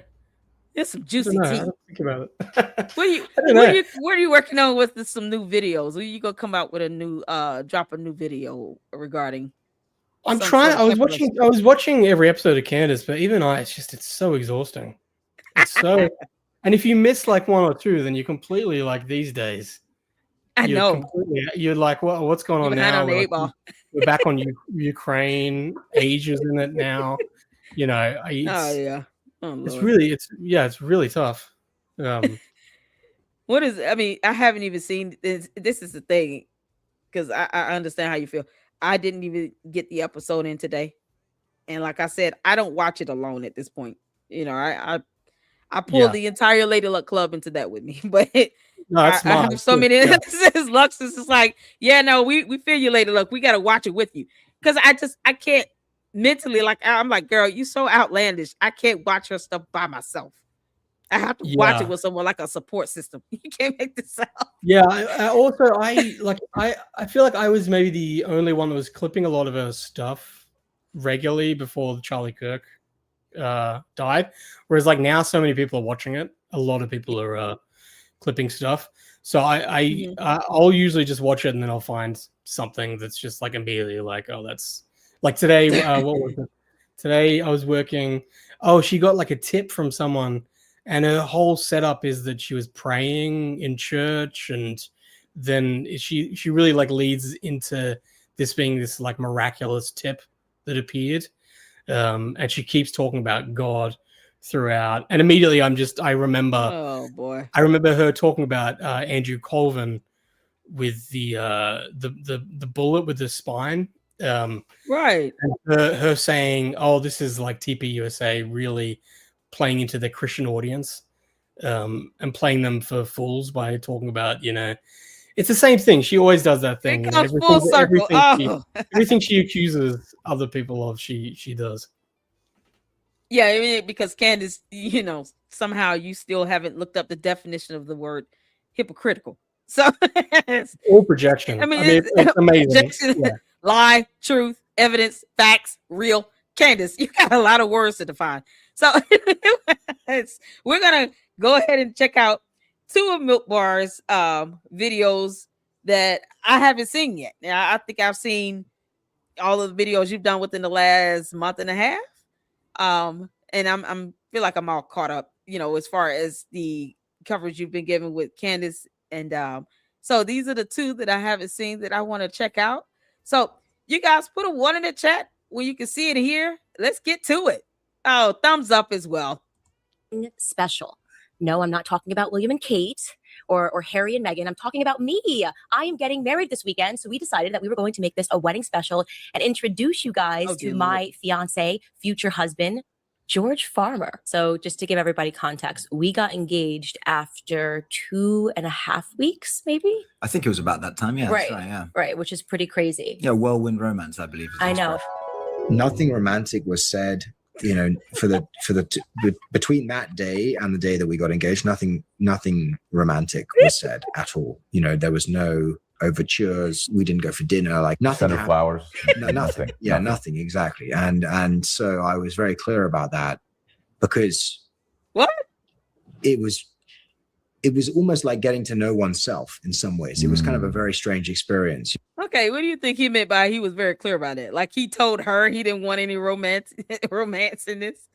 Do you think It's he strange, told her right? that? One, isn't this is every woman's dream, right?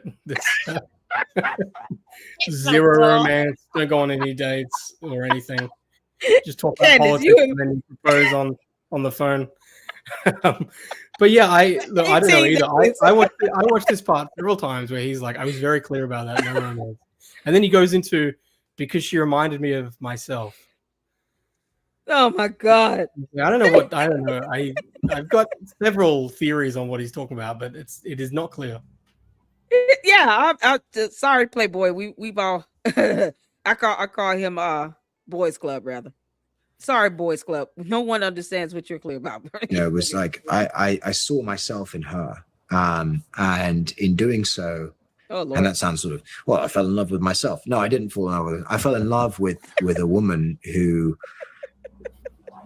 gave so much of myself back to me, you know, and I kind of I was very willing to let myself fade and give glory to her. You know, that's how I view our marriage in many ways. Like I'm very happy to take a secondary position to give glory. So what he's saying is that he has yet to tell her to make him a sandwich. Is that what I'm to conclude out of this? He has yet to say, yeah, go make me a sandwich. Like he refuses to tell her that. You can't make this up. Nothing had been said. Like there had been no romantic overtures at all at any of this point. It had all just been very kind of above board and talking about politics and engaging in kind of philosophical conversations. Oh dear Lord. And then at the end of December, we started. I called her a couple of times just to kind of chat, and again, you know, just had these long, like prolonged conversations, which were mainly about politics and trying to understand what she wanted to do in life. And at the end of December, I was actually flying to South Africa at the time for New Year's, and I called her and I just said, "Listen, I know this is completely crazy and we've just met, but how do you feel about getting married to me?" Just real quick. This guy's the voice of all of us. Yeah. Yeah, the fact that this is a normal guy who's asking. Look, Bar, you're a married man, right? How long did it take for you to between date and propose to your wife? How long did that take? I'm just curious. I mean, it was what was it? It was too long, to be honest. But you can make. They got it done in 18 days, and he did it over Zoom call. Yeah, 3 years. Yeah. I mean, you usually go out on a date. You talk about more than just politics. He was like, he was trying to, you know, listen to her, trying to figure out what she wanted to do in life. So you figured that out in 18 days? Like, you can't make this up. Yeah. Like, listen, I'm not even trying to wish ill on their marriage. They have 4 kids. So I hope they do work it out, because George, you will have to pay a lot of child support, bro. But I mean, look, there's a lot of rumors. There's a lot of rumors. People say a lot of things about George. Yeah. There are people who've made direct accusations. One prominent man in particular has made very vocal accusations. Do you think he'll do an interview? Because I would love to interview that man. He was asking. He was asking. He's like, I don't know how much I can talk about this guy. Just like sexually, like I've said it all. I'm not going to give an entire interview on just George Farmer. No. I understand. So you just, you know, the fact that the host right here just cracked this laugh and put this finger up is everything, you all. I just want you all to see this freeze frame. This is everything. All right, let's continue. I missed the bit where there was any sort of. There was literally nothing romantic had been said up to this point. Okay. I mean, literally nothing. So, We hadn't okay, so I gone- missed nothing. Fair we enough. hadn't gone on a date. We had not talked about marriage or the future or anything like that. All right. And I So just, boring. and she said yes. No. Yeah, Come on. she did. That didn't happen. Yeah, she. You're making it up. I love our story. I think it's an incredible story. I mean, like, how many people can say that? I know, not many people can say that. And most people are overthinking it. I know girls that are in these sort of tragedy of relationships, 10 years, 10 plus years, Yeah, break yeah. up, Lord. break up galore 17,000 times. Then they finally, get the ring, and that's supposed to be a celebration. Great. If it's what you want.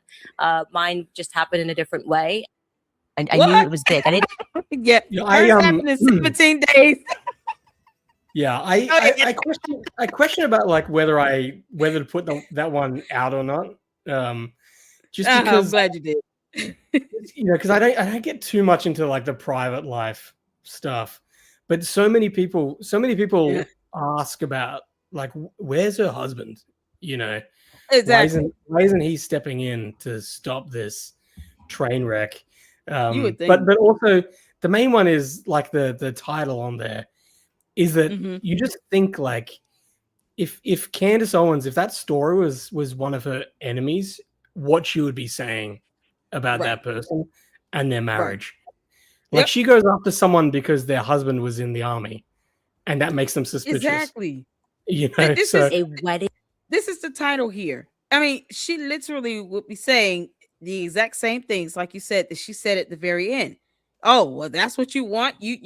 17 days. What a whirlwind romance. Like everything would be flipped except the timeline. And it would just be targeted to how dare you sit here and think you're going to have a viable marriage in 18 days? Oh, no. Like it would be just an attack mode, yeah. full on attack. Well, I mean, she Candace. says she over and over again insinuates that Emmanuel Macron is gay. Oh, my God. Yep. So But- that's where I'm kind of just like, all right, you got married after 2 weeks without a single date, and this guy, there have been people who've said that Mhm. this guy has come onto him and their men, and, so it's like, I can't even imagine what you would be saying about yourself, let alone the fact that her father-in-law is in the House of Lords and that they come from That's right. crazy British, like, but yet, Oh, yeah, money.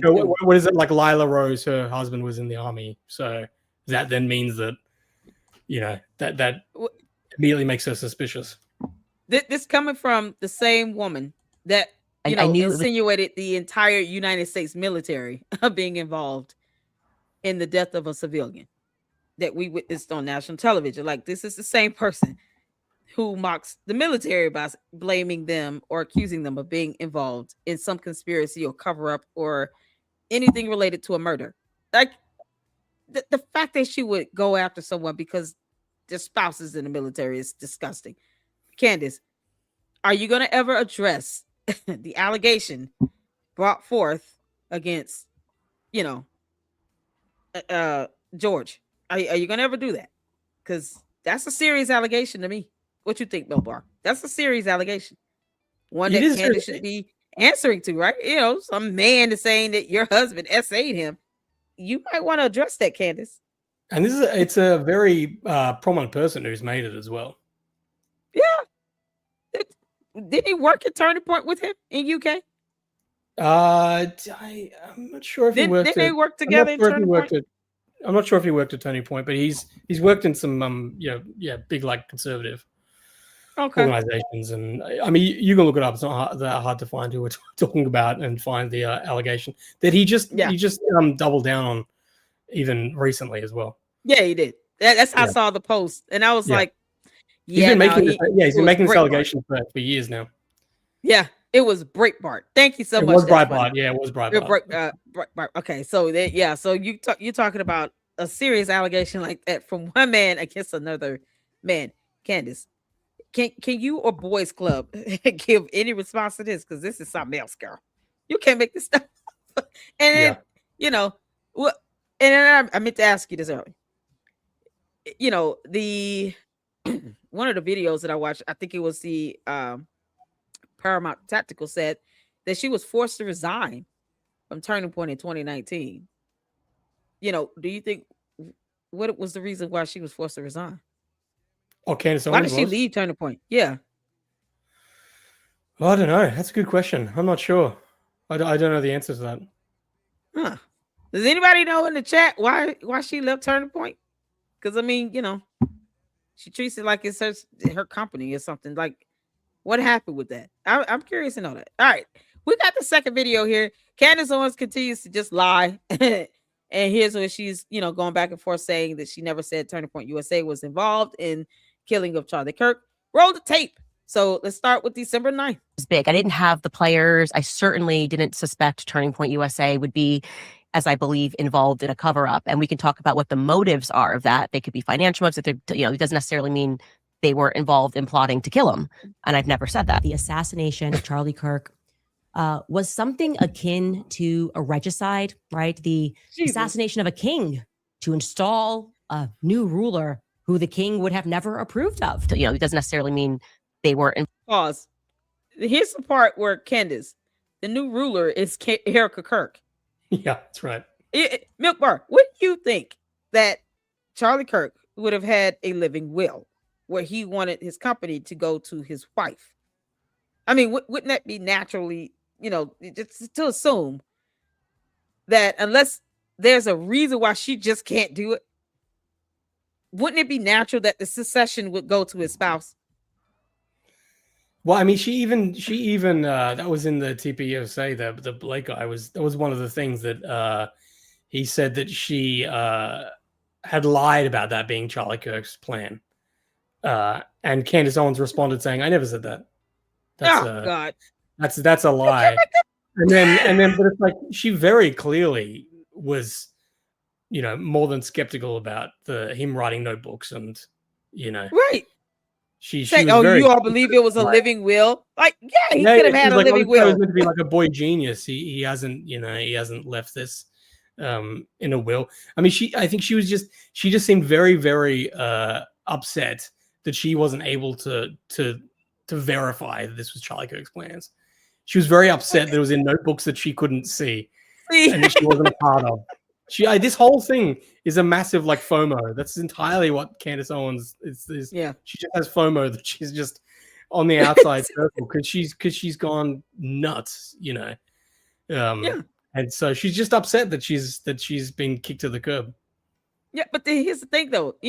Candace, you could tell us why you left Turning Point in the first place, because unless, like it was said, you were forced to resign or, on the brink of being terminated, then wouldn't you still be there at Turning Point USA? Like, wouldn't she still be there if it was her choice? That's how I'm thinking about this. Because why would she leave only to sit here and be this obsessive about it? The moment something happens to Charlie Kirk, and now all of a sudden it's, I don't think Erica Kirk should have been put into the role right away. I think it should have been an interim and blah, blah, blah. And I was a Mason and I helped build it, even though she didn't. But why would you leave it then? Why leave the company? What was the reason? So that's something she doesn't, once again, anything that could merely come back on her and be remotely embarrassing, or taint her, she doesn't talk about it. But yeah. Well, likewise, why can't you seemingly show any text from Charlie Kirk, after 2018? Thank you. That are within 7 years old. Right. Or any level of communication or any interaction since the last day she went on that tour, which was 2024.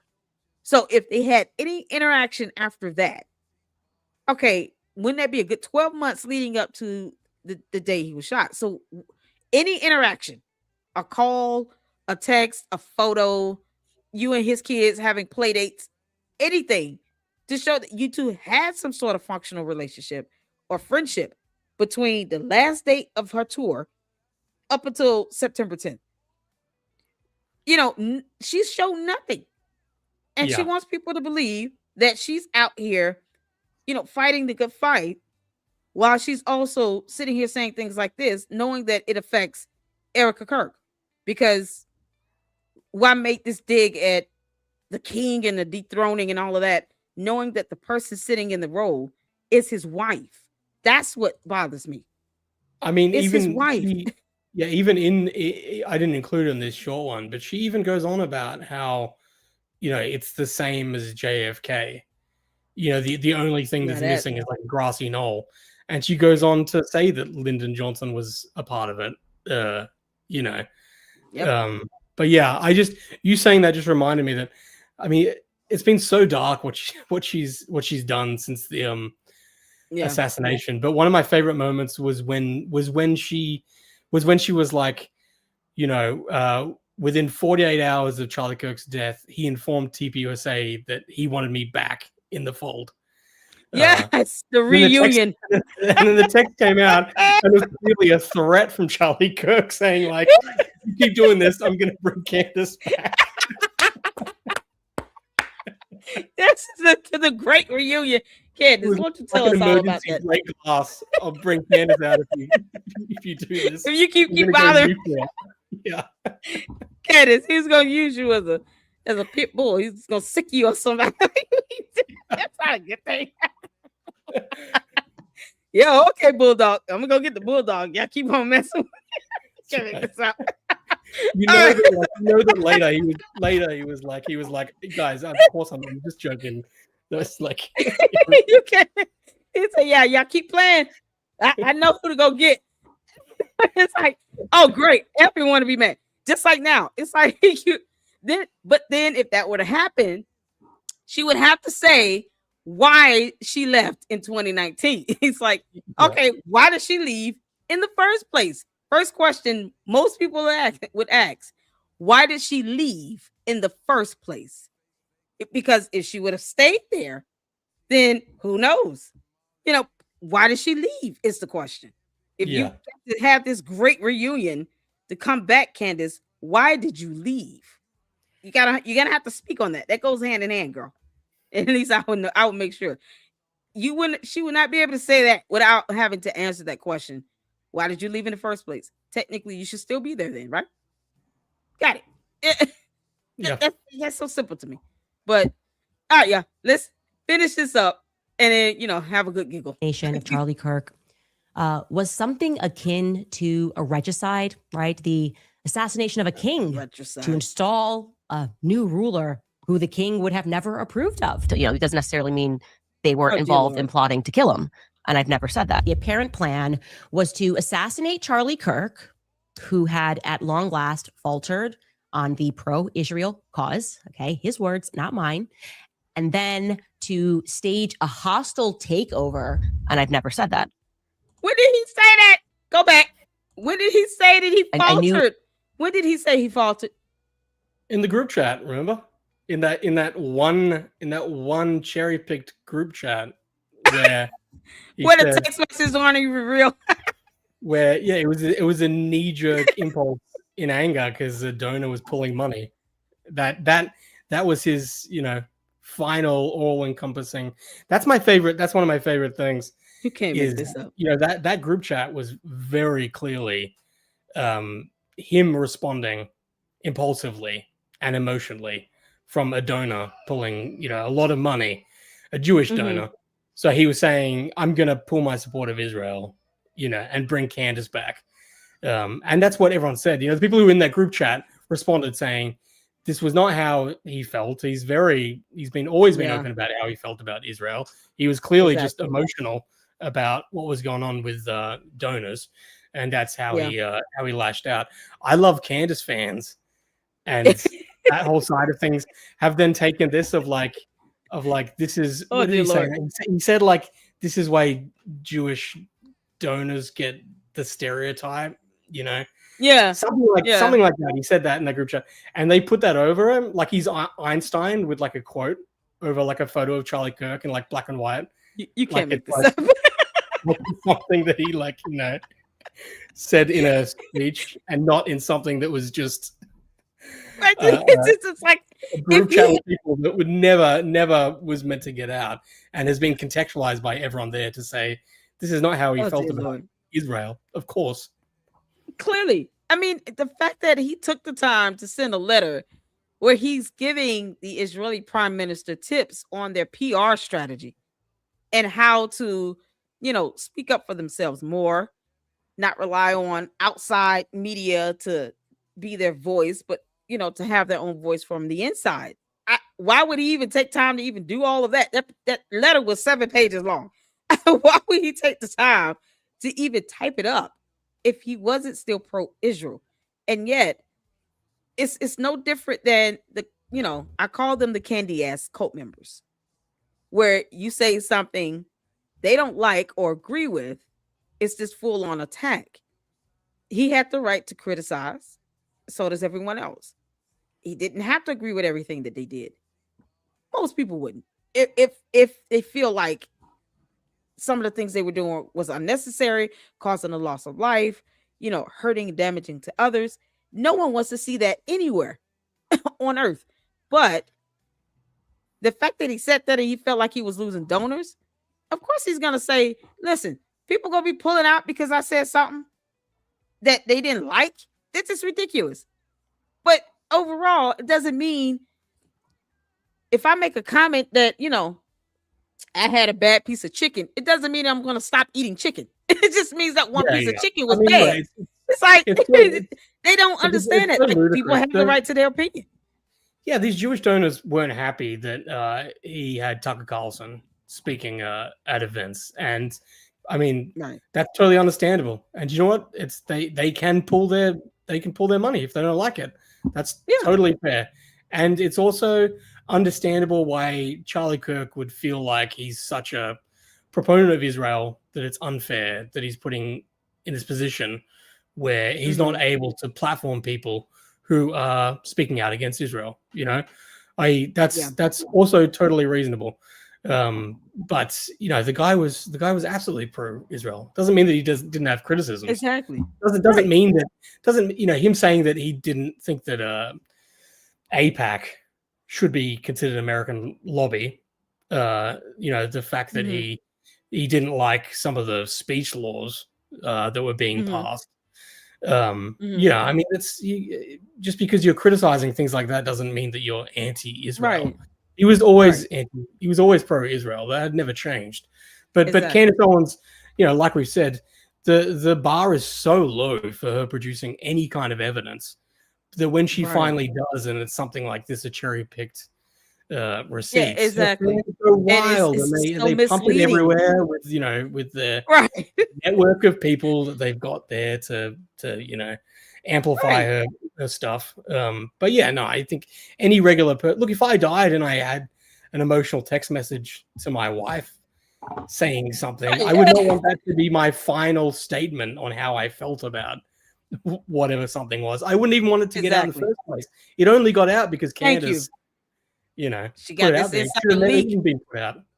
She claims she's got insiders in Turning Point USA, which I find baffling considering the fact that she's demanding that they release a message about him being, unalive the day before, he was shot. And it's like, well, don't you have insiders? Can't they just give you that information? It's like you're demanding that they present evidence to you, but you claim you've got insiders. I mean, wouldn't a good journalist rely on their so-called insiders to give them this information? Like, why are you expecting them to prove your point?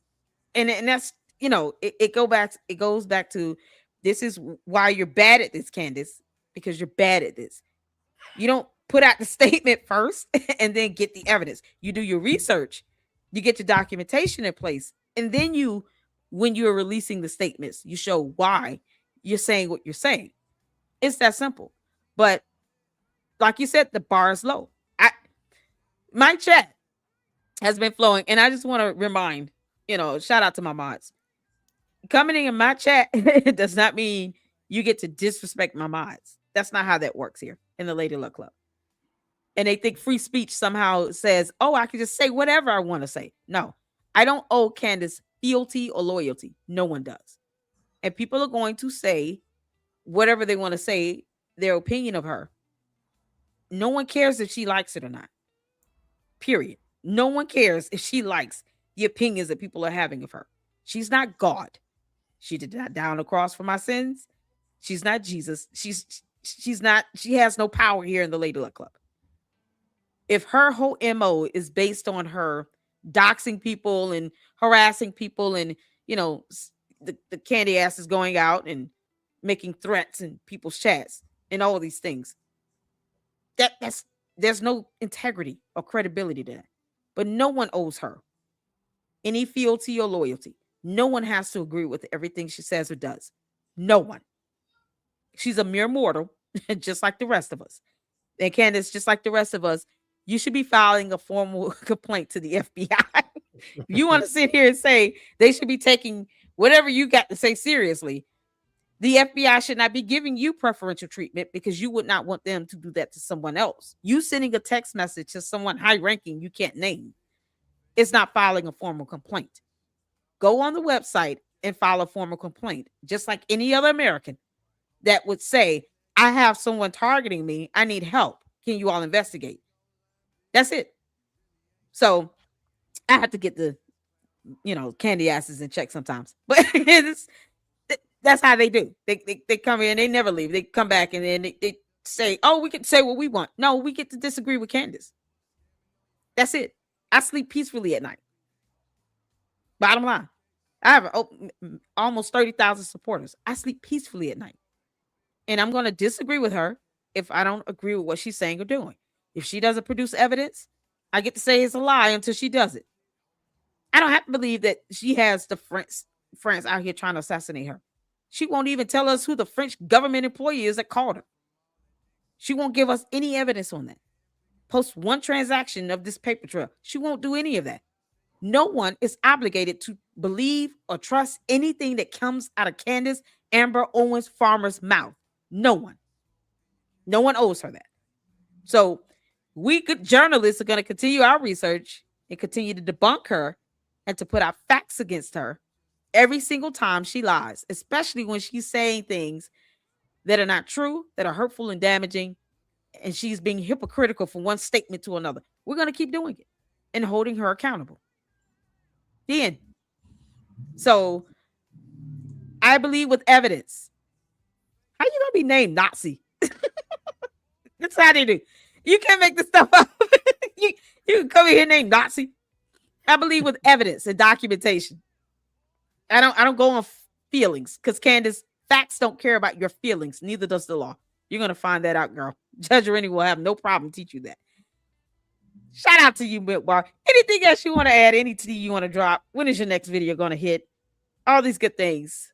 Give us the floor. Yeah, I'll put something out today soon. But no, I mean, I'm most active on Twitter, so you can find me there at the MilkBarTV. But otherwise, yeah, YouTube as well, MilkBarTV. Yeah, and no, I'm just really appreciative of you showing the videos and helping get them out there. And it's good just finding other people who are calling out Candace Owens, and it's nice not being the only one who can I know. It's just, I appreciate you, and I appreciate you coming on. I am a huge fan, believe it or not. If your name is Notesy, it's not being made fun of, but don't come in here and expect me to believe and trust everything Candace Owens says. I don't owe her that. Child, please.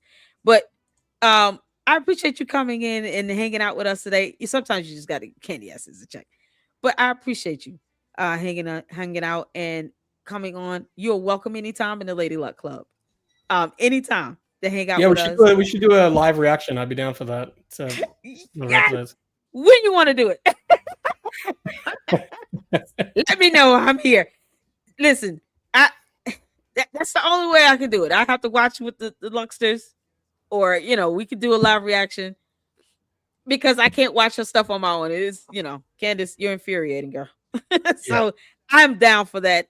And we will definitely, when we get that scheduled, trust me, we will have that posted up, and you guys can join in on the fun because I have a good time reacting to her videos with the Lucksters. Most of the stuff we laugh at. And then, every so often I have to debunk and look up a definition of a term, but we try to have a good time because if not, it's going to piss you off. I mean, make you mad if you don't laugh. At this point, she's so evil. She's so evil. I know. And always like as dumb as ever. You have to laugh, really. I mean, that's I think that's my Yep. that's my thing. Her fans should be ashamed to say that they're fans of Candace Owens. You know, No, they should be even more ashamed. Say that they're gonna come in and somebody's got to pay the price. Yeah, that happened to me. Yes, I can't believe it. I had to call this guy. I was like, yeah, that's horrible. what's gonna happen to me? sucks saying I that. want you to speak plain and tell me exactly what's gonna happen to me. Child, Candace is only as scary and as threatening as people make her to be. I think that's, the best way to put it. Is as much as she tries to go after someone's, image and their character, and defame and attack, she doesn't care if you're the first lady of a president. But she's only as scary, and she only goes after people she thinks are weak. Yeah, I mean, like a bully. she's come after me as well. So She's come after yeah. me. That's how. I mean, there's no better way to know how full of crap she is than by her coming after you, because you just realize how she just blatantly lies about it. Like she copyright striked me putting clips up from her book club, so she had them taken down. So she was very much like, I stand by everything I said publicly, and then privately had it taken down. And she came after me for posting that and said Nathan Livingston posted this, blah blah. And then a month later, I turned into Zionists came after me and infiltrated her book club, and so there's nothing more than you being the one that she's attacking to know just how she'll just openly lie. My headphones just went out on me, but yeah. So the book club thing, because I was gonna ask about that. They claim you snuck into it and you went behind a paywall and blah blah blah. What was the scoop on that? Yeah, well, people were telling me for so long, you've got to go into a book club. It's even more unhinged than a regular show. And so this was like right in the middle of the Charlie Kirk stuff. She took a break. And yeah, I jumped in, and immediately she started accusing Trump and all sorts of people. I mean, they were right. She was saying crazy stuff. So yeah, I clipped it because I was like, this is newsworthy. So I posted it with commentary saying this is what she's saying, blah blah. And I was right. It made the news. It went very viral, and she looked crazy because some of the stuff she was saying was nuts. She was saying she could stab Elon Musk and Peter Thiel, and they wouldn't believe because they're hybrid humans. And anyway, yeah. So she was like, I stand by everything I said, blah blah. But she issued me with copyright strikes. And what happened with that? Was that taken down? Yeah, it was taken. Yeah, I was locked out of my account. I had to give permission for them to be taken down. What did they remove the copyright strike? I didn't even ask about that. Did they remove the copyright strike? I don't know, but they took the posts, the videos are taken down, so they're still down.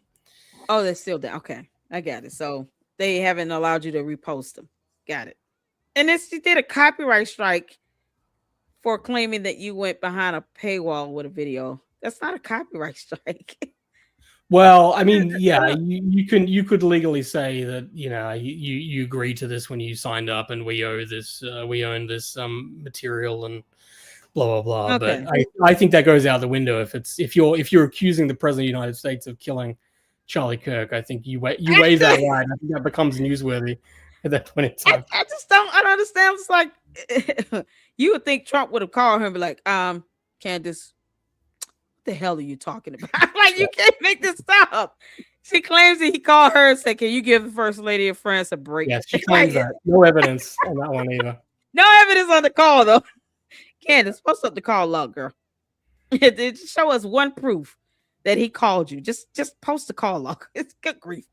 But it gets behind a paywall and says all this stuff, and it's just like, let's say you didn't you didn't have the video, right? You can still go in, listen in, and then come out and say this is what was said.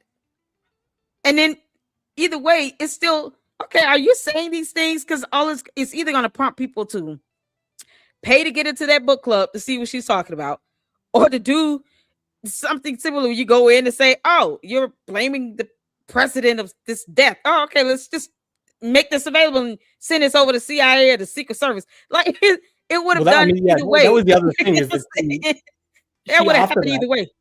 After that, she was pretty much thanking me and bragging like, "Oh, we've had more people sign up for the book club." Oh dear Lord! So I mean, that's the thing is like she's really bad at this. You know? Oh Lord, Candace, you're bad. At this like, yeah, she's the defamation thing. People are like, "Oh, Candace is too smart. She's so many steps ahead of them." You know, it's like, no, she's really not. No, God. Well, we all know that, you know, she's definitely collecting the money. She's not trying to donate any of it to Turning Point USA because Candace, last time I checked, you're not a donor either. So much for that. But you know, I just, like I said, I appreciate you for tuning in and for taking this invite. It has been an honor. The Lady Luck Club thanks you. And you guys make sure you go check out Nathan, aka MilkBarTV, on YouTube and on Twitter X. Make sure you subscribe and hit the like button on his videos because he deserves a lot more views. Candace, just like you think he gave you more, you know, money and people who signed up, you also sent more subs his way.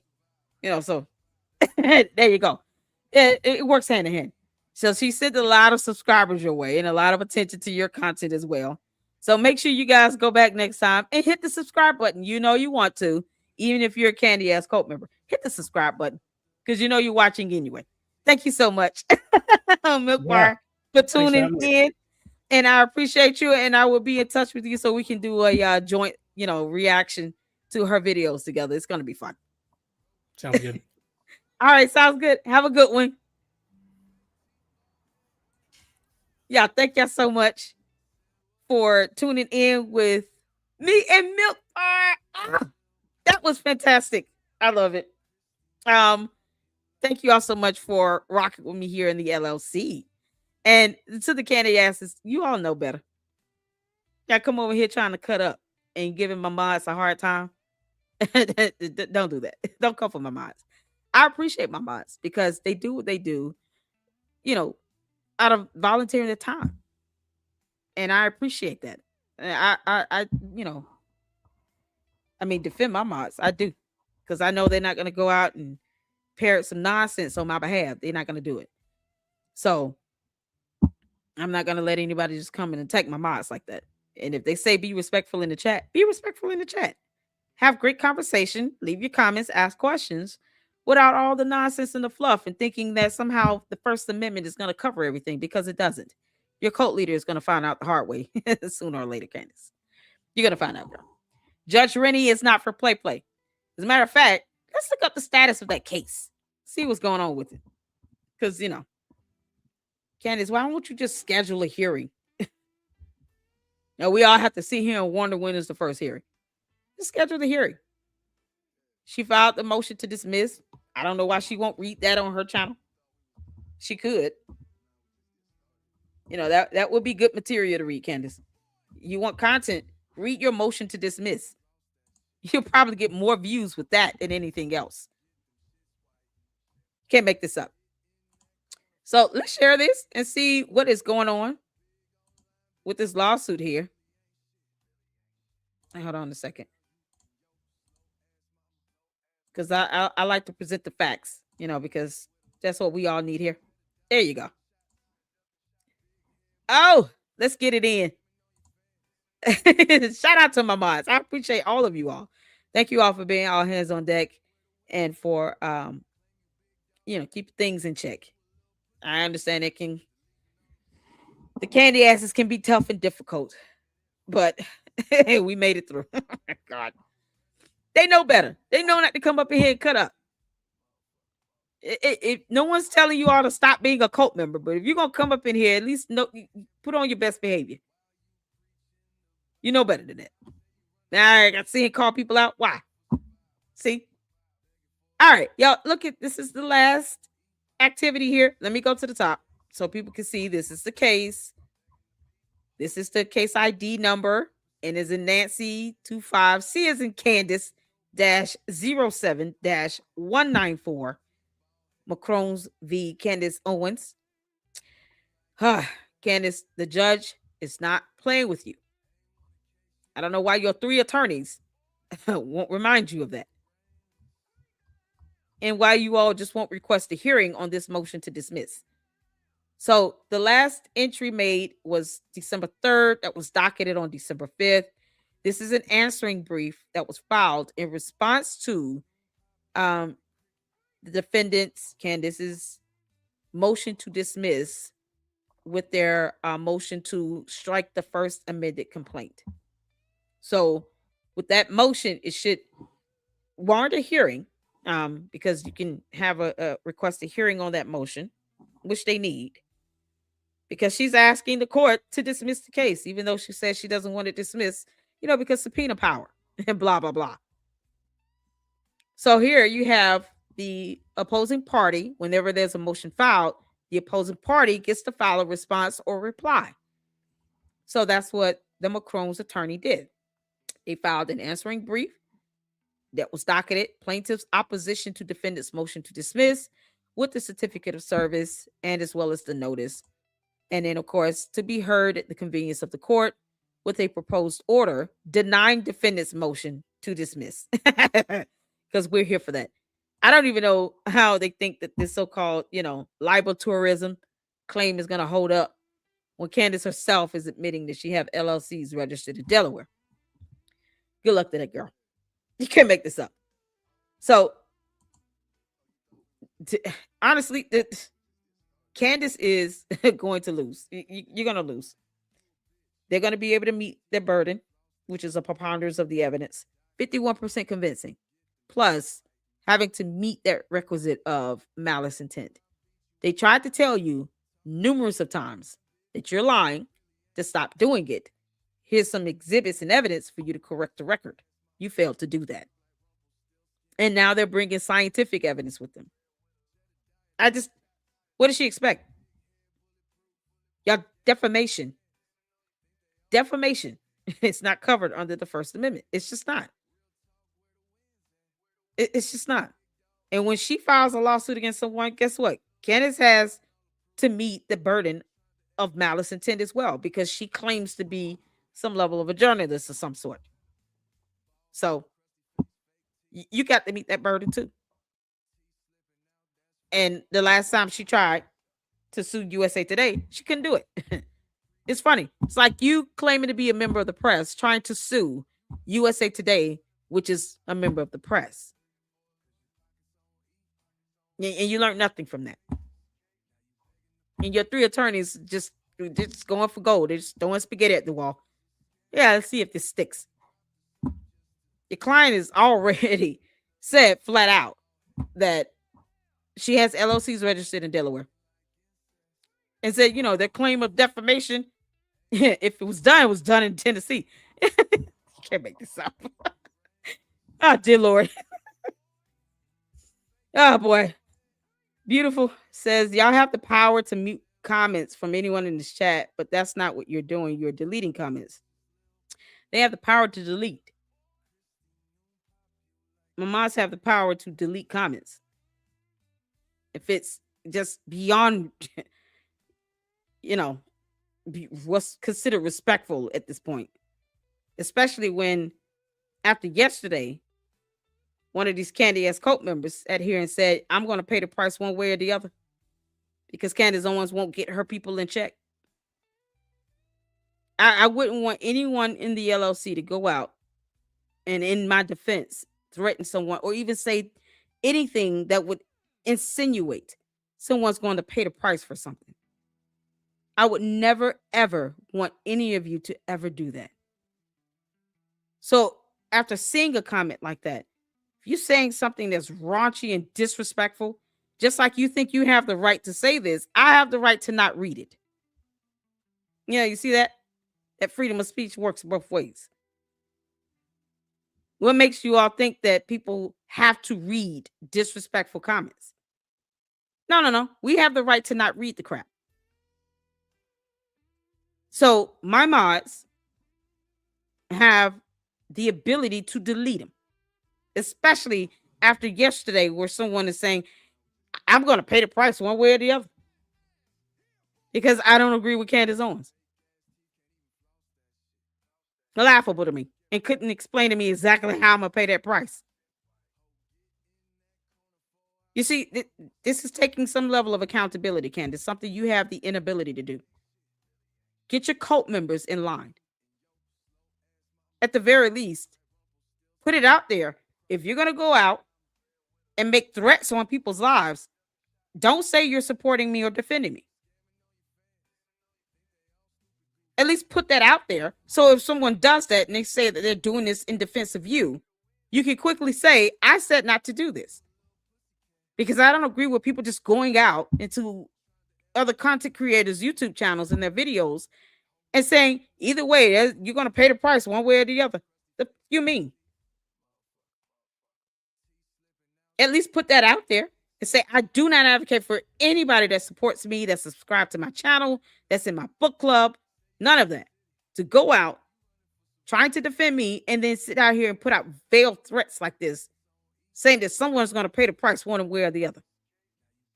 Don't do that in my defense, because that's called accountability. So that, that would require for Candace to have a soul and a conscience. But I am at least saying that. And I know my Moss is not going to sit here and just go out and just threaten someone like that. So I don't have to read your BS based on the freedoms and protections I have. Just like you think you have the right to post it up. Hey, then that's how that goes. Freedom of speech and the rights and protections we all have, it works both ways. Candace is not the only American here in this country. You can't make this up. They're like the Constitution of the United States is only written for one person. Chabo. Bye, Felicia. It's ridiculous. No, man. All right, y'all. So let's get some more comments in. Welcome. Oh, wait. We got a new sub. We got a new sub up in here. How is Candace Owens the queen of the internet? A negative comment. Who said it was negative? I said I disagree. And why would you make her queen? Didn't she say that she doesn't support a monarchy? Explain that to me. It's the hypocrisy for me. How do you say, Candace, you said you don't believe in a monarchy, and yet you have your people posting comments like this, insinuating that somehow you're a part of a monarchy. Just like she says, I'm not doing this for views, clicks, or money and likes.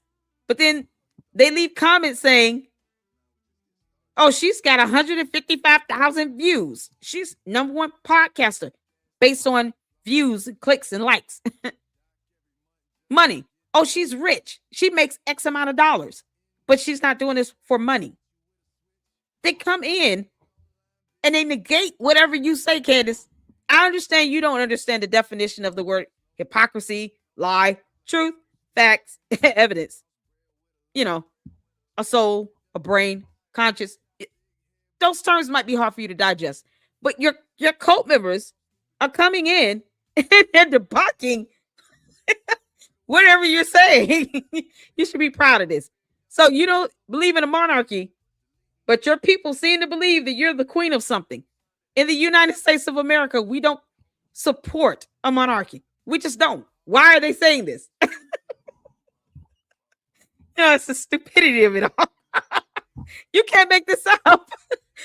Why are they saying this? We have to, sometimes the banter of the candy ass cult members is funny to me. Aside from someone saying, I'm going to pay a price, and they couldn't specifically spell that out and speak plain on that. This is hilarious. Candace, they're saying you have a monarchy mindset.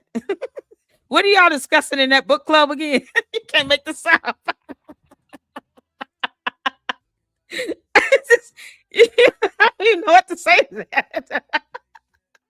I don't condone a monarchy. That's not what your people think. You can't make this up. Yeah, this all get paid to do this. Yeah, because this is priceless. I'm curious how much you get paid to do this. I've never heard of Candace Owens lie one time. She has misspoke. That's a lie. Do you understand the definition of the word misspoke? You can't make this up. When you make a statement, you don't mean to say it because it's not true. But always corrects it. When? Has she ever posted the text message of the FBI? The text message she sent to the FBI saying, help, someone's after me in France. What about the transactions of those payments from Club de Sant? You know, those transactions she says going through this club that she never specified. Where is that evidence, that paper trail? She said, obviously it must exist. I'm relying on the good people of France to find it for me. No, Candace, that's called bad journalism because you're bad at this. You should have gotten that.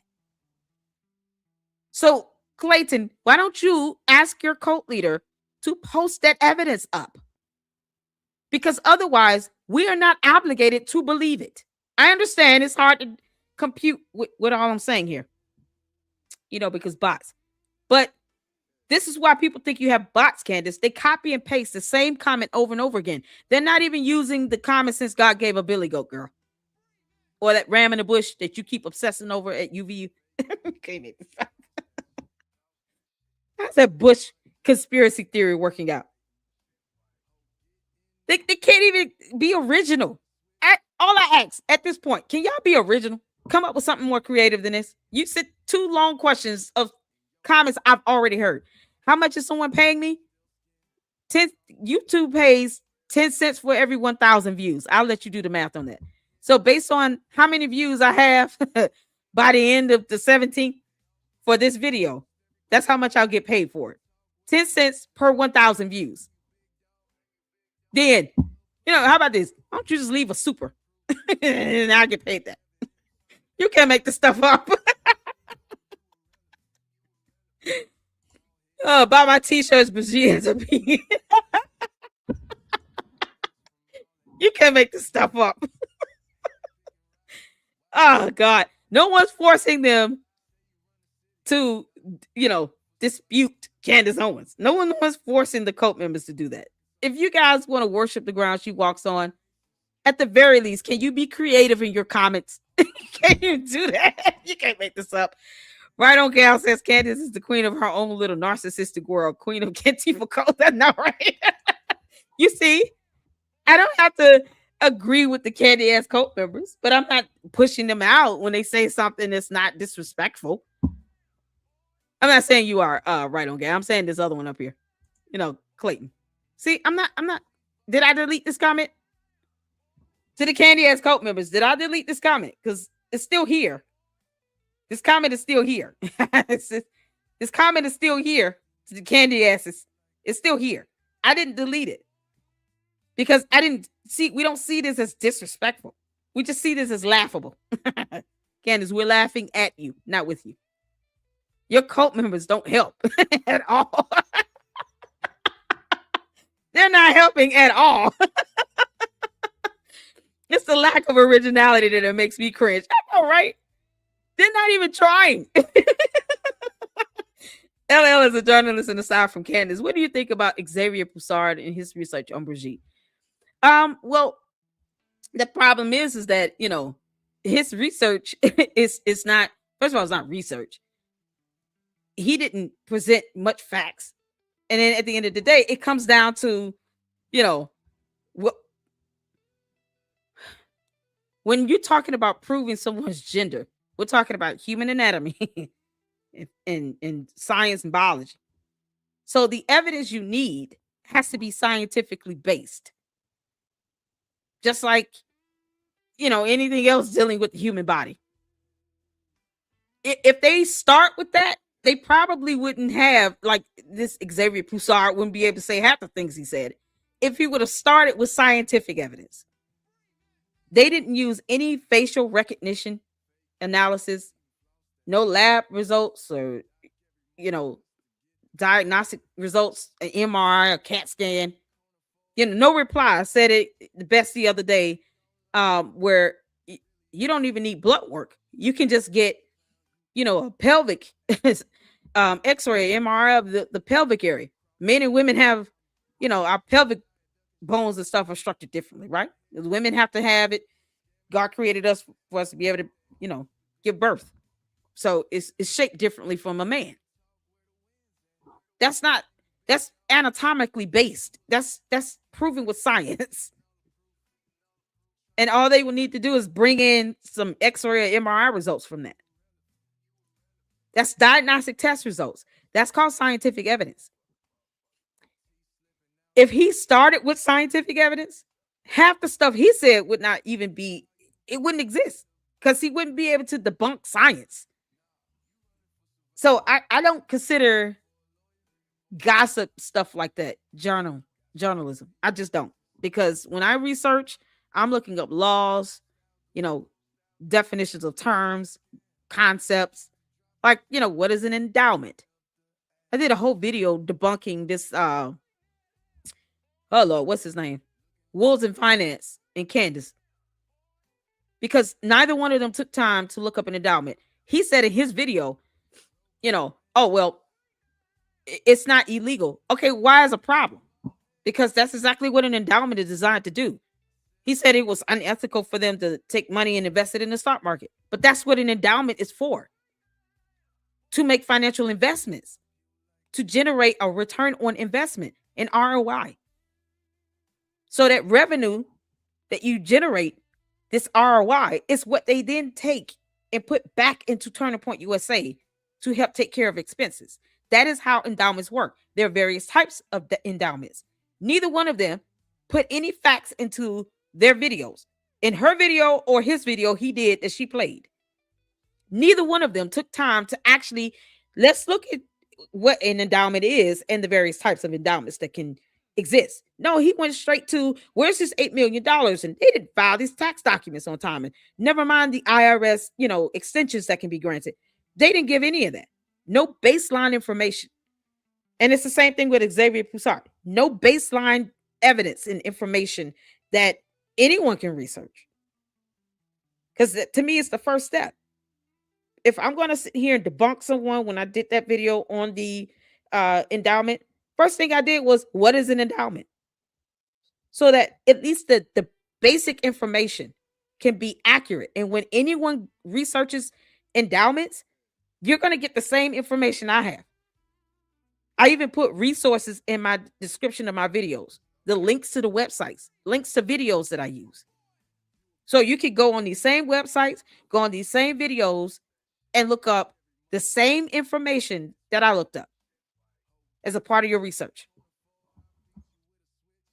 That's how good journalism works. So when you're citing resources or your sources, it should be providing you with some baseline evidence and information that the general public can also read for themselves.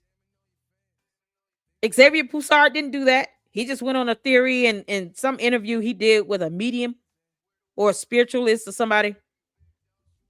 Like they're taking their so-called baseline foundation of whatever they're reporting on or talking about from sources that aren't credible.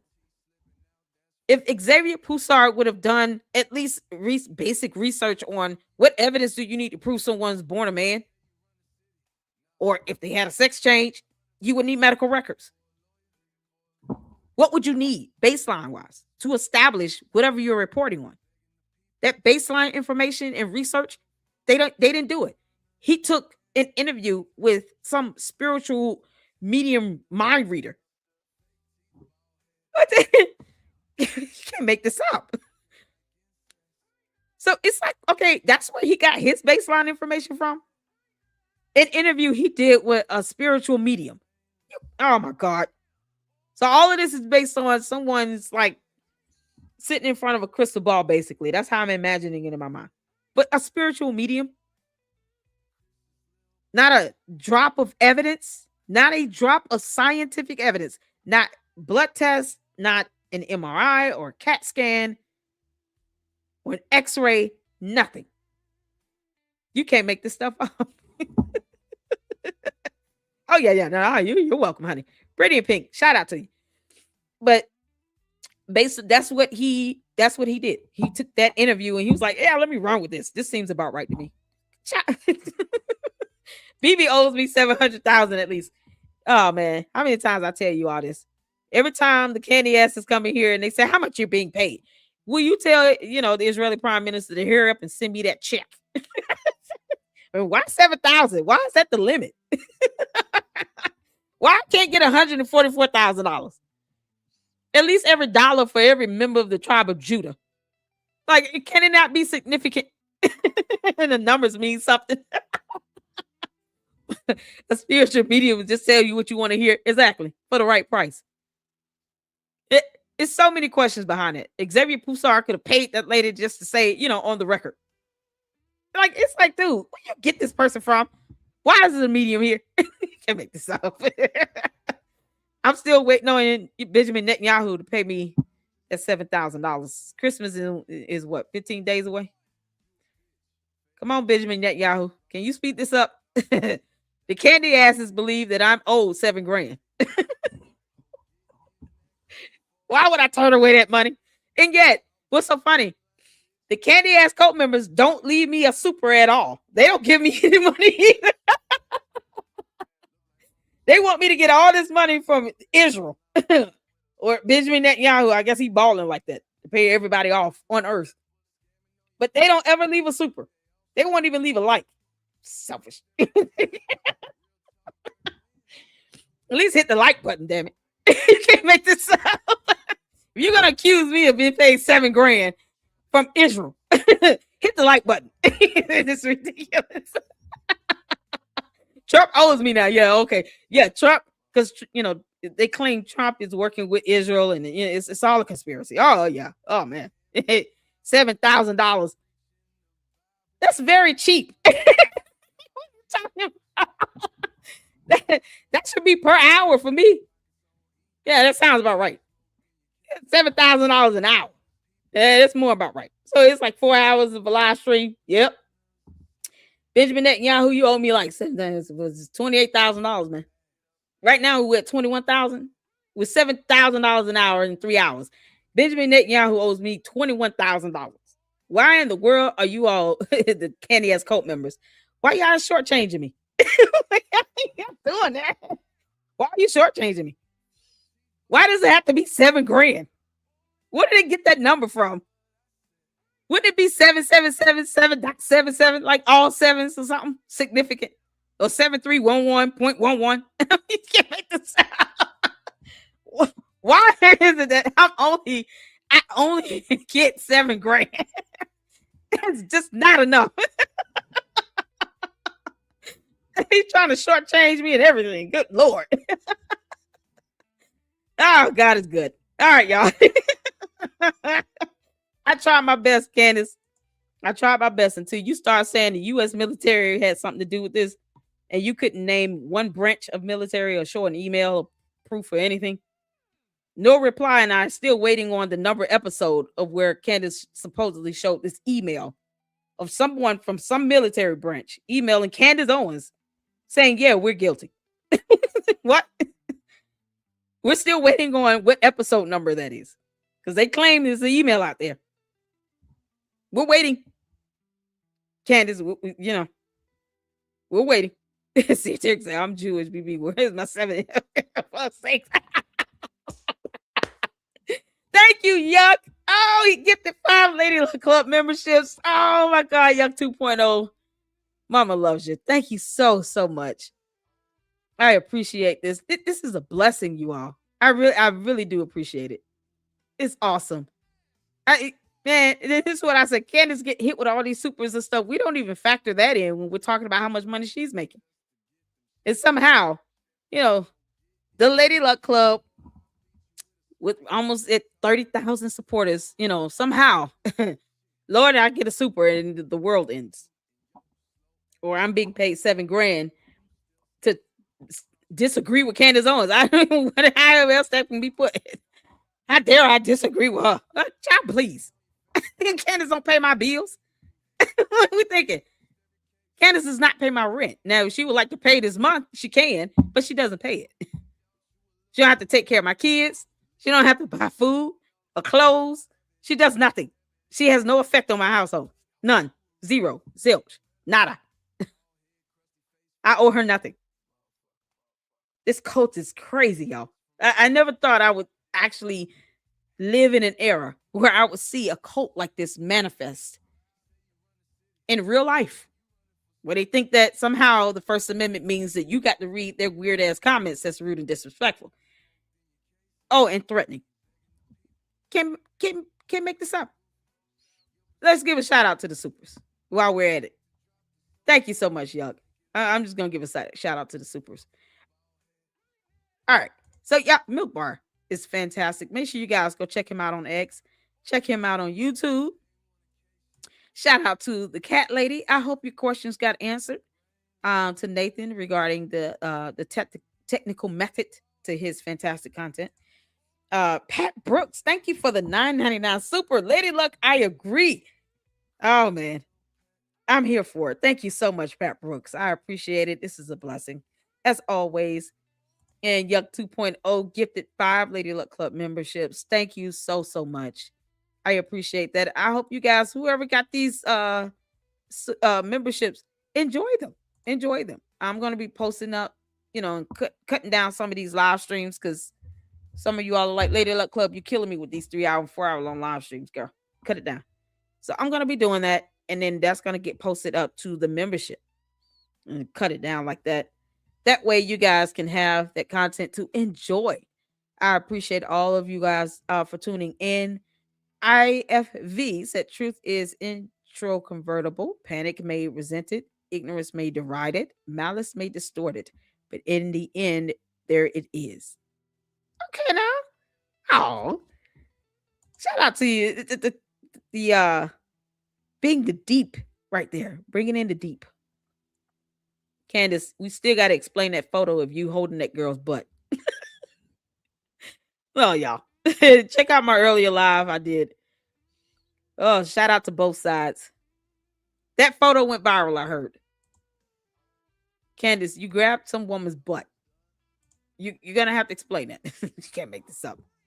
Jesus Christ. Let me see. That video went viral. You can't make this up. Candace grabbing people's butts and stuff, and she don't expect somebody to ask a question. Candace, you said everything is fake and gay. Can't make this up. She said everything is fake and gay. Woo child. Yep, that's what she said. Candace, you said everything was fake and gay. Right here. You can't make this up. Or Candyites and who follow Candy to the end. This is so weird, Candace. This is so weird. I know when I'm just on a high right now from having Milk Bar in with us. This is so weird. Candace, this is so weird. You got your hands on this woman's ass like this, and you got a baby in the belly. Now, anybody can pick that out of the lineup. I noticed she was pregnant first before the photo of her hand. Why is your hand down there? Girl, it would be funny if that girl farted.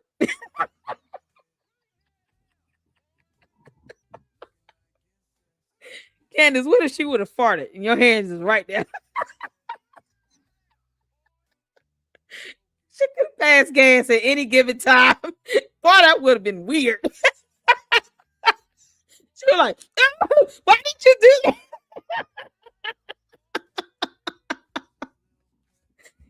Candace, why is your hand right there? This is not God-like or Christ-like at all. No God in this photo. It's just girls going wild, except one is pregnant. You can't make this up. You can just joke on this for days. You can't make this up. You putting all that pressure on the baby belly and her back. She want that's not sexy. I don't like that. The whole hand, y'all. If she would have, oh child, she would have passed gas. That would have been the end of it. This is crazy. Oh my dear Lord. Y'all. Candace, you actually took this photo talking about Christ is king. He is king. That's why you're not queen. You understand? To the candy asses. Hear me, as I declare. Christ is king, and he never made Candace Owens queen. Do you understand why it's weird for you to say she's a queen of anything? You can make this up. I say I'm the queen of this. But I don't sit here and put my hand on women's butts. I'm not doing that. That's gross. Oh, man. Candace could be the queen over there in her territory. All right. Let me put it like that. Candace, you're the queen in your territory. But when your candy ass cult members start roaming over here into my territory, where I'm the queen of this, I have a problem with that when they sit here talking about I'm paying the price one way or the other. And here are photos you're taking for fun with a baby in your belly. Was this pregnancy number 1, 2, or 3, or 4? Which baby are we on here? Girl, bye, Felicia. Why are you taking photos like this? This is so weird. Who's the young lady here? If you need help, wave away a white flag and let us know you. Let us know if you need help. We'll come and rescue you, girl. I have this photo. You can't make this up. How you play captain child? You can't make this up. Scientology was the only real cult I have seen. Oh my God. Y'all, we've done a couple videos about Scientology. I reacted to Tommy G, who actually did a piece on that, a story on Scientology. We got to dive into that a little bit more because it's something else. This is like the first. Let me say this. This Candace Owens cult, the candy asses. It's like the first cult of personality where I've been, I guess, able to, experience it. I not that I like it, but just I've been forced to experience this stuff. Like I don't have to deal with science. Like I don't, even talking about Scientology, they aren't that bad. Boy, I don't recall comments just flooding in the live stream when I was reacting to Tommy G's video he did on Scientology. I don't even recall comments like that where someone came in and said, you got to pay the one way or the other. What do you mean? Wait, what? It's just, I'm just flabbergasted. Then I told him to make it plain, and he ain't say nothing. You can't make this up. Ghostface, I know, right, man? He said, blink 3 times if you need help. I know, right? Oh, who is this young lady? Listen, if you want to ever tell your story, the Lady Luck Club is here. Just email me, girl. You can't make this up. Candace and the cult, the cults, they may not want you to talk about this photo, but if you feel like you just need to get it off your chest, you can email me and we'll let you have at it, and you can discuss exactly how you felt in this photo, because this is Candace, this is not cute. You're pregnant. You're pregnant, for goodness sake. And then watch her excuse me. Well, this is what girls do. No, it's not. And you're 36 with 4 kids and a whole husband. Okay? This is not what girls do. This is not what women do. This, in your world where you say everything is fake and gay, maybe, but not in the real world where Christ is king. And you got people saying you're queen. You can't make this up. All right, y'all, I'm done. I'm just so, George got this accusation out here that she refuses to address. Boys Club, you're gonna have to say something. You got a grown man, alleging that you tried to essay him. And then you're silent about it. And he talking about it was no romance for 18 days. And I just proposed over, video chat. Like, you're proud of that? I know. What is George going to tell her? Make me a sandwich. Just make me a sandwich. I'm putting the camera down. You're going to make me a sandwich. And I'm going to go smoke a cigar with a glass of cognac. Like, when is that going to happen? We need that conversation to occur. George, every day you sit here and stand behind that camera and let her, stay on or off the pre-recorded show she does. Is each day you are complacent and complicit in this. You're complicit in this. I don't know why he's not named as a co-defendant, as an individual co-defendant. George Farmer, aka Boys Club. All right, y'all. God bless your heart and all your parts. Thank y'all so much for tuning in. Can you say laugh it up? Thought you could. I appreciate you all. Hit the like button. We'll be back at it tomorrow. This was fun. You guys go ahead and get you a good night's rest. I know I have to get up in the morning. Child, he's scared of her. I know. He said he don't know what personality he's going to get day by day. But I want you all to have a good night. Candace, this photo is weird. It's disgusting. And this girl looks like she's trying to cry for help. And she couldn't get it out all the way. So thank y'all so much for tuning in. Shout out to MilkBarTV. Shout out to all the fantastic content creators. Berean Babes, I saw you in here, girl, earlier. So you guys make sure you check her out as well. And until the next one, Lady Luck Club out. Good night. Love you guys as well.